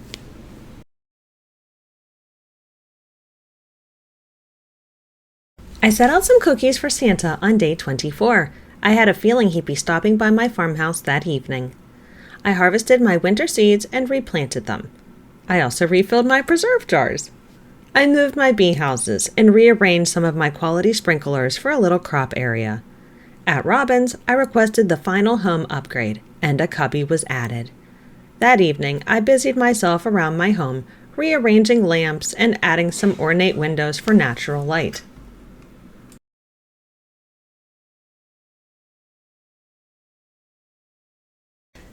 I was filled with ho-ho holiday spirit on day 25. Santa had indeed stopped by, and in exchange for the cookies, I was gifted a mystery box. I harvested winter seeds and replanted them, and, now stop me if you've heard this one before, I refilled my preserve jars. It was time for the Feast of the Winter Star. I bought some festive wallpaper I would later hang in my dining room. Elliot provided some stimulating conversation. Mara was thankful to have a loving family and me in her life. I guess fixing up the house made a good impression on her. Robin cast some serious side-eye in Demetrius's direction for giving her a present she was not interested in. I gave Sam his gift, a gold star quality cactus fruit. He seemed pretty happy about it. It was time to receive my gift, and my secret gift giver was Vincent. The little sweetheart gave me a rainbow shell I added to my aquarium when I returned home that night. He told me he was glad I moved to Pelican Town. Me too.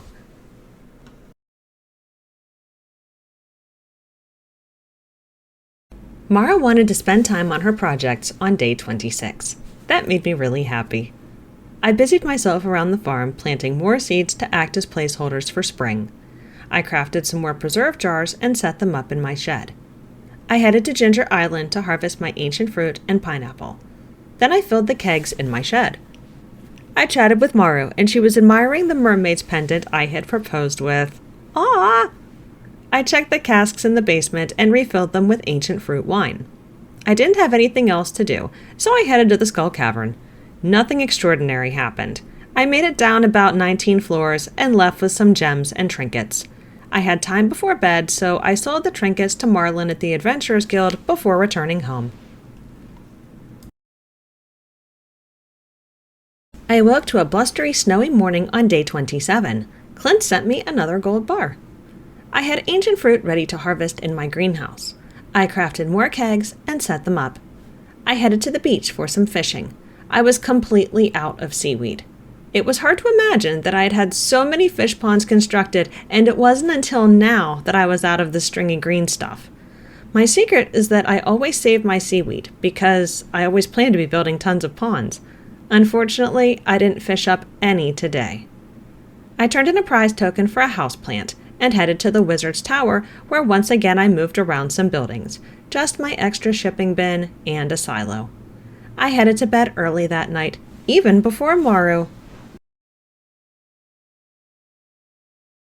On the morning of day 28, Maru thanked me for a great year. It had been pretty exciting, hadn't it? I'd cooked all of the food, slayed all of the monsters, completed the museum, made friends with everyone, and constructed some magical obelisks. I didn't have anything to do around the farm except for refilling my kegs. In town, I had Clint open some golden coconuts and artifact troves. Once I saw the ancient doll, I remembered something. I headed to the lava pool on floor 100 of the mines and cast the doll into the magma. A bone serpent presented the faraway stone. I headed to the wizard's basement and placed it in the plant pedestal. A kitty appeared from a portal and presented me with the Meow Mirror blade. It's only level 4 and not something I'm going to use, but it's a fun Terraria tie-in. I headed to the desert where I purchased some starfruit seeds. At Ginger Island, I removed some of the roots and planted the new starfruit seeds with some extra iridium sprinklers I wasn't using. I wanted to ring in the new year with Maru, but I couldn't find her at home. So I headed to the saloon. I bought myself a pink cake and chowed down. I can't think of a tastier way to celebrate.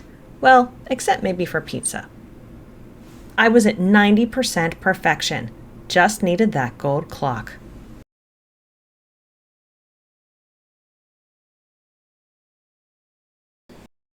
That night, I had a visit from Grandpa. Well, his spirit anyway. He told me he was proud of me and all that I had accomplished on the farm. It made me feel really good to have his blessing and encouragement. I awoke with a renewed sense of ambition. I checked Grandpa's shrine and obtained the Statue of Perfection. It will produce 2 to 8 pieces of iridium ore per day. Then it was time for farm chores. I removed weeds and wilted plants to make way for strawberries. I also planted the cauliflower seeds I had purchased at the night market. I found myself running low on seeds and purchased more cauliflower. I would have to buy even more the following day. I had time to fill my preserve jars before bed, but I really didn't have time for much else. The Statue of Perfection had spawned some iridium for me on day 2. Thanks, Grandpa! Shane had sent me a pizza, and as much as I wanted to sit around and eat it for breakfast, I had work to do. The previous evening, I had to cut down some of the grass my barnyard buddies were grazing on, as it was limiting the space they could dig up truffles. They did not disappoint me. Right away, they started finding a bunch for me to process in my oil makers. In town, I picked up more cauliflower seeds and a fetch quest from Clint. He wanted some coal, so I smashed up nodes in the quarry and turned it in. While I was there, I purchased some coal, and I know it's expensive, but I have more than enough money to spend right now. I stopped at the museum and picked up most of the rewards for donating items. I picked up a special order posted by Granny Evelyn, who wanted leeks for her husband George. If I found some, I'd save them, but it wasn't a huge priority. I got to tell you, I hate most of this stuff from the museum, and I'd just as soon throw it in a chest and hide it like I always do. But I imagine Mara would be digging around for something for one of her inventions and come across it and be like, "Ooh, what's this?" And I'd tell her I didn't like it, but she'd want to study it and say something like, "But it's for science," and I'd go along with it because she's awesome. I figured it wouldn't hurt having a bunch of bones and weird stuff out of sight up in the attic, so I set it up for her. I headed to the cindersap forest where I cleared branches, rocks, and weeds. I gathered some spring onions because they make me happy. The trash bear was hanging out down there, so I wanted to see what it wanted. Seaweed. Dude, same.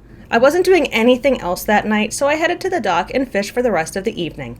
I didn't find any seaweed. I finished my farm chores early on day 3. Robin had posted a fetch quest for some stone, so I headed to the quarry. Once I gathered it, I turned it in and received a prize token. I redeemed it for a star-drop tea. I fished up a seaweed and delivered it to the trash bear. He wanted a largemouth bass. I grabbed one from my fish chest and delivered it. He wanted an omelet. I cooked one and delivered it. It was getting rather late at this point, but I decided to listen to his final request. A lucky lunch. Good thing I never threw anything away. I cooked it up and delivered it. The trash bear hooked onto his leaf umbrella and soared over the valley, cleaning up, well, trash. Unfortunately, his magical powers didn't extend to people, so Pierre and Mayor Lewis remained in town.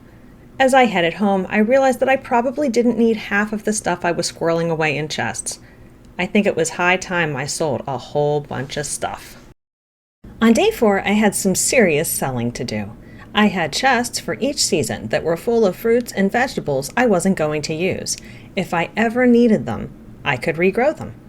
I would rather empty the chests, sell the contents, and use the deconstructor to transform the chests into wood. So that's exactly what I did. I also emptied out my refrigerators. I didn't have any plants, so I went to the Skull Cavern. In chests, I found 3 iridium bars and a seafoam pudding. It was a fairly ordinary day. I found a lucky ring, fairy box trinket, and a weapon I sold to the Adventurers Guild before returning home. I had preserve jars ready to fill on day 5. I think I grossly underestimated just how much income these fish ponds would generate. I'm not mad about it. I traveled to Robin's and ordered another shed for even more preserve jars. Even if I never found any more seaweed or ordered any more ponds, I would always have fruit and veggies I could turn into jellies or pickles. At my island farm, the ancient fruit and pineapple were ready to harvest. I returned home to craft preserve jars for the new shed, and once again I ran out of wood. I had kegs ready to refill with the ancient fruit and anticipated an awesome payday. I found a wearable dwarf helm. Yeah, that's not cute.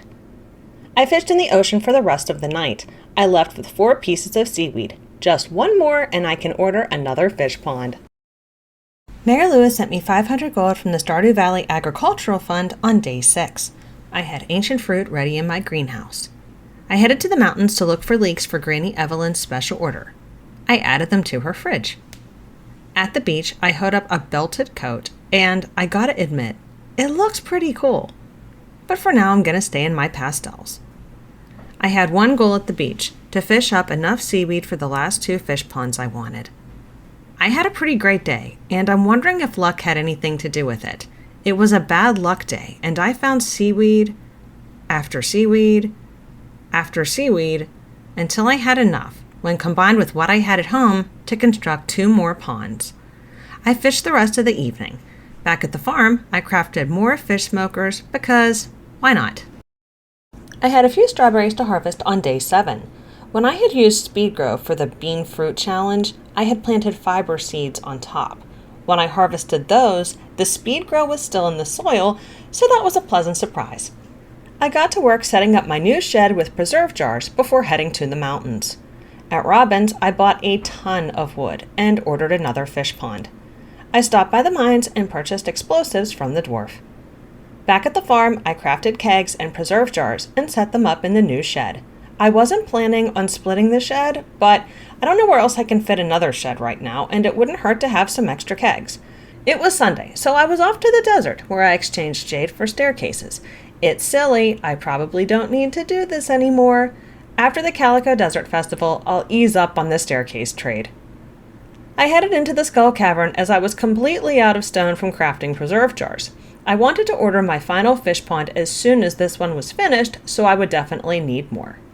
The mine was pretty quiet today. Not too many baddies or treasures, aside from a completely useless auto grabber I found that evening. That would have been like hitting the jackpot a few years ago, but now it was just going to sit in a chest. I returned home and stopped by the Adventurers Guild where I sold the Slammer and some Void and Solar Essence. At home, I realized I had a full stack of each and threw them into the shipping bin. I really didn't need any of this stuff anymore. It was dark and rainy on day 8. I waited all winter for my pigs to mature enough to truffle hunt, and they were stuck inside. I checked on my animals and refilled my preserve jars, but I didn't really have anything else to do. So I returned to the desert. I sold a bunch of gems at the end of my cavern run, but nothing exciting happened. Amidst the doom and gloom, a light shone before my eyes the morning of day 9. Like so many glittering rubies, my crop field was ablaze with the warm hue of strawberries. I harvested and shipped them for some quick cash. I filled my new fish pond with the Glacier Fish Jr. Brr, brr, brr. I was going to ask Robin for another when I realized it was her day off, so it would have to wait. In town, I picked up a special order from my dear mother-in-law, Robin's Resource Rush. I had to gather 1,000 pieces of wood and I'd be able to keep it. I would always need wood, so I accepted it. I worked on the request the rest of the day and even tore apart my tree farm. I didn't need pine tar and I didn't care about maple syrup or bee houses. This endgame stuff was feeling tedious. I needed less than 4 million gold for the clock. I was over halfway there. I just needed a few more big paydays, like the ones I'd have on Fridays from my ancient fruit wine. All of this rain was killing my buzz, and I headed up to the mountains. I finished the quest and obtained 2,500 gold, which isn't great, but I'd need the wood regardless. While in the mountains, I obtained more leeks I dropped off at Granny Evelyn's. I had some cauliflower ready to harvest on day 10, but I ignored it. I was going to wait until the upcoming egg festival to purchase strawberry seeds to fill in the space. I checked on my animals and headed to Robin's, where I ordered my final fish pond. I might rework my layout a little in the future. I exchanged a prize token for a treasure chest and headed to Ginger Island. I chopped down the trees, and when I was finished, I did the same at the desert. In the future, I'm going to change my foraging profession, as I can buy wood if I need it, so I might as well stock up now. That night, I had 16 bottles of truffle oil to sell. Between that and my fish ponds, I was getting closer to my goal. My new preserve jars were ready to refill on day 11. My big shed also needed refilled. I didn't have anything pressing to do, so I was kind of all over the place. I headed into town and made an offering at the Dog of Uncertainty statue and wanted to change my foraging profession. I utilized a fish spawning spot in the Cindersap forest. I stump busted in the secret woods for old time's sake. I headed to the quarry mine and the skulls were a breeze. Rather than fleeing in a panic, I stood my ground and slayed each one. I cut down the trees in the quarry and sold some rings to the Adventurers Guild. That night, I changed my foraging profession to Gatherer, a chance for double harvest of foraged items, and Botanist. Foraged items are always the best quality. I headed to my island farm on day 12. Pineapples and ancient fruit were ready to harvest, and I was looking forward to that money, honey. While I was checking my sheds, I forgot that I had a second shed for kegs. I don't know how I forgot, but I did. So I will be adjusting my brand new split shed into just preserve jars. In the end, I'll have 2 kegs for sheds and 2 for jars. I feel really silly for getting myself so confused. All of my kegs filled, it was time to head to Robin's for a preserve shed upgrade. Now, Robin was technically closed. She was halfway around the counter, but I still managed to put in my request. It doesn't work every time, but if you can be lined up with the counter at just the right time, you'll still catch her. At my farm, I added Ms. Angler to my newest fish pond. Then I was off to see the wizard, as my fish pond area was a disaster. I'm not joking when I tell you that I spent the rest of the night arranging and rearranging these ponds. I don't know what I was thinking. Maybe I shouldn't have added that extra crop growing area at the bottom of my farm, because these fish ponds were carrying me to that 10 million. I had to get them set up a little bit nicer. Strawberries and snow white cauliflower spread out across my farm as far as the eye could see on day 13. As I gathered, I heard the pigs working overtime digging up truffles. When I finished harvesting, I went to scoop up the truffles when one of them wouldn't budge. It was a truffle crab. I've only seen one once before, as they have a spawn rate of 0.2%. I made quick work of it with my infinity blade and moved on. It was truffles galore. All of my oil makers were full, so I stashed the extras in a chest before heading to the egg festival. I purchased 440 strawberry seeds and spoke to Morrow. I figured I'd let Abigail win for once, so I left to get my seeds planted. I had nearly enough seeds for every spot. I filled in the rest with some cauliflower seeds and mixed seeds. I had just enough time to grab the truffle oil and sell it before heading to bed. I had lots to do around the farm on day 14. My preserve jars were ready to refill, and I removed the kegs from the preserve jar shed. During Robin's special order, where she asked for 1,000 pieces of wood, I chopped down the majority of my tree farm and planted acorns with tree fertilizer. Most of those trees had sprouted, so I crafted tappers and attached them to obtain more oak resin. I crafted more kegs and added the ones I just removed to the keg shed. The schedule is going to be a little off for when I refill them, but I can live with that. I took a little detour to exchange jade for staircases. I headed to the mountains to search for leeks. I found a pair and dropped them off for Granny Evelyn. At home, I decorated my preserve shed with lights, added flooring, and a wall cover. Once the shed is upgraded, I'll need to add a couple more lights. My island farm had starfruit ready, and since I didn't have any starfruit seeds and it was getting late, I put down some wheat as placeholders. It was the first day of the Calico Desert Festival on day 15. I finished up my farm chores and headed right over. I picked up my free cactus, which kind of looks like Mary Lewis. Emily was working a stall, so Sandy picked out my outfit, and it's fine, if you like brown. I was here for the Skull Cavern Challenge, so I headed over to Marlin and Gil, where I picked up Deep Dive, reached level 30 of the Skull Cavern. That should be a breeze, right? Not really. I did not check my luck, and I didn't have to. It was abysmal. I had a horrible time trying to find the ladders, and there were very few Calico Kitty statues. I had some treasure chest rooms that contained 5 kale seeds. 5? What am I supposed to do with 5 kale seeds? So useless. And a white turban. I think I already have one of those. At the end of the night, I reached my goal thanks to my tons of staircases. I did find a few nice things. A gold animal cracker for my fish ponds. I would add it to Ms. Angler. 18 cloth and a prismatic shard, plus a variety of gemstones. I turned in my egg rating of 18 to Gil, who gave me 50 eggs. On day 16, I finished up my farm chores early to head right over to the festival. Now there's 2 things I love about the festival: an excuse to run around Skull Cavern and the free outfits from Emily.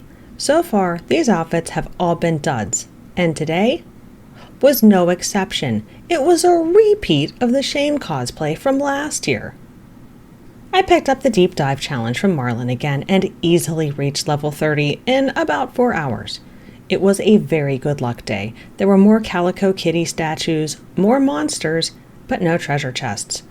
I left with an egg rating of 26, and Gil was so impressed he gave me 200 eggs and my own version of his hat. At home, I gathered up my truffles and started processing them overnight. Day 17 was the last day of the Calico Desert Festival, and I have to admit I was a little disappointed. It was by far my favorite festival, but I didn't have time to be sad. I had a field of strawberries to harvest. Once finished and at the festival, I couldn't wait to see what Emily had for me. Seriously? This is the outfit I started in, but with slightly darker blue pants. Not cool, Emily. I wanted something snazzy to cheer myself up, so I traded 333 Omni Geodes to the Desert Trader for the magic cowboy hat. I love the rainbow effect. I didn't see anything particular I wanted to exchange my eggs for, so I picked up some hair bows and mega bombs. Marlin and Gil had different challenges available, and I chose Treasure Hunt, find 15 pieces of iridium. It was a good luck day, and a mummy dropped a prismatic shard for me. Later, I found a gold animal cracker I would add to my final fish pond. That evening, I finished the challenge and left a little early. My egg rating was 17, and I received 50 eggs. I spent those remaining eggs on mega bombs. Back at the farm, I gave my pink cowgal hat to Maple so she can be a member of the Pink Pony Club. I spent the rest of the night wasting prismatic shards and cloth in my sewing machine to make a prismatic outfit to go along with my rainbow hat. It took a few tries, but I did it. I'll be rocking rainbow regalia until I get that golden clock. I didn't have anywhere to go or anything major to do on day 18, so I decided to have some fun. I was fond of my rainbow look, but I wanted to change up the top. I recalled that I had a magic rock candy as a museum reward that I never claimed. Since I had the key to the town, I just waltzed right in there before operating hours and scooped it up. Back at the farm, I crafted the magic sprinkle shirt. That sounds delicious. Some of my preserve jars were ready in my fully upgraded shed, so I took the time to move them around before refilling them. Once again, I had tons of truffles waiting to be processed. 41 to be exact. I didn't have enough oil makers to handle it, so I processed them in batches. If it ever gets too out of control, I'll simply sell them. I headed to the mountains to pick leeks, and I dropped them off at Granny Evelyn's. Only one left, and the special request would be finished.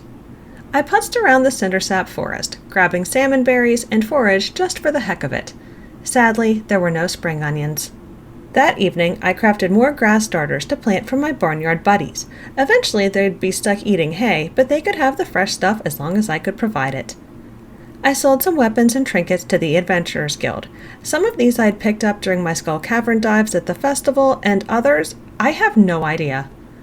I purchased 50 starfruit seeds from Sandy to replace the wheat I had ready at my island farm. On day 19, something felt off, and I realized that the cursed mannequin outside had switched clothes with me during the night. Something about that really creeps me out. I thought I'd be safe if it was outside. Guess not. Maru had a spooky dream about the Drumstick Nebula. What?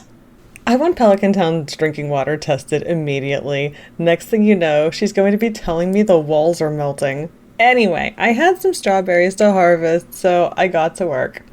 I was refilling my kegs when I realized I had 900 cranberries squirreled away. For what? Winter? A rainy day? I don't know. I sold them. I was off to Ginger Island for my pineapples and ancient fruit harvest. I planted the starfruit seeds and refilled my kegs at home. It took me pretty much all day. I returned to the island to add some of my old quality sprinklers and some pineapple seeds just to fill in some empty spaces. This was going to be a massive payday, but not quite enough to buy the gold clock. My ancient fruit were ready in my greenhouse on day 20. I had some preserve jars ready, so I took the time to rearrange them in my shed. I crafted more kegs and set them up. I didn't have anything else to do, so I headed to the quarry and gathered ore. Back at the farm, my kegs were ready, so I refilled them with more ancient fruit. I had to refill my oil makers as the pigs had already paid for themselves several times over at this point. I went through my storage chest and started getting rid of things, like extra gemstones. While I was rooting around, I noticed I had enough material to make a bunch of oil makers. I used up the last of my hardwood and crafted them. I awoke to a thunderstorm on day 21. My strawberries were ready to harvest, and I sold all of them. I had plenty of pineapple, cauliflower, and other strawberries to process in preserve jars. These would not be missed. I crafted more kegs and filled them with ancient fruit. I checked for leaks in the mountains, but didn't find any. I smoked some fish and headed to bed. I had a feeling I was going to be purchasing the clock the following day. On day 22, I purchased the golden clock. The legacy of Perfection Farm was eternal on day 23. I grabbed some leeks on the way to the summit to finish Granny Evelyn's request. This was the last day that I've recorded my time in the valley, but I wanted to keep my promise. As soon as I was finished here, I dropped it off for her and George. I arrived at the summit and I'll let you see what happened for yourself.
I'm going to leave it here, but if you enjoyed this video and want to see more like it, please like, subscribe, and ring that notification bell so you'll be notified when a new video comes out.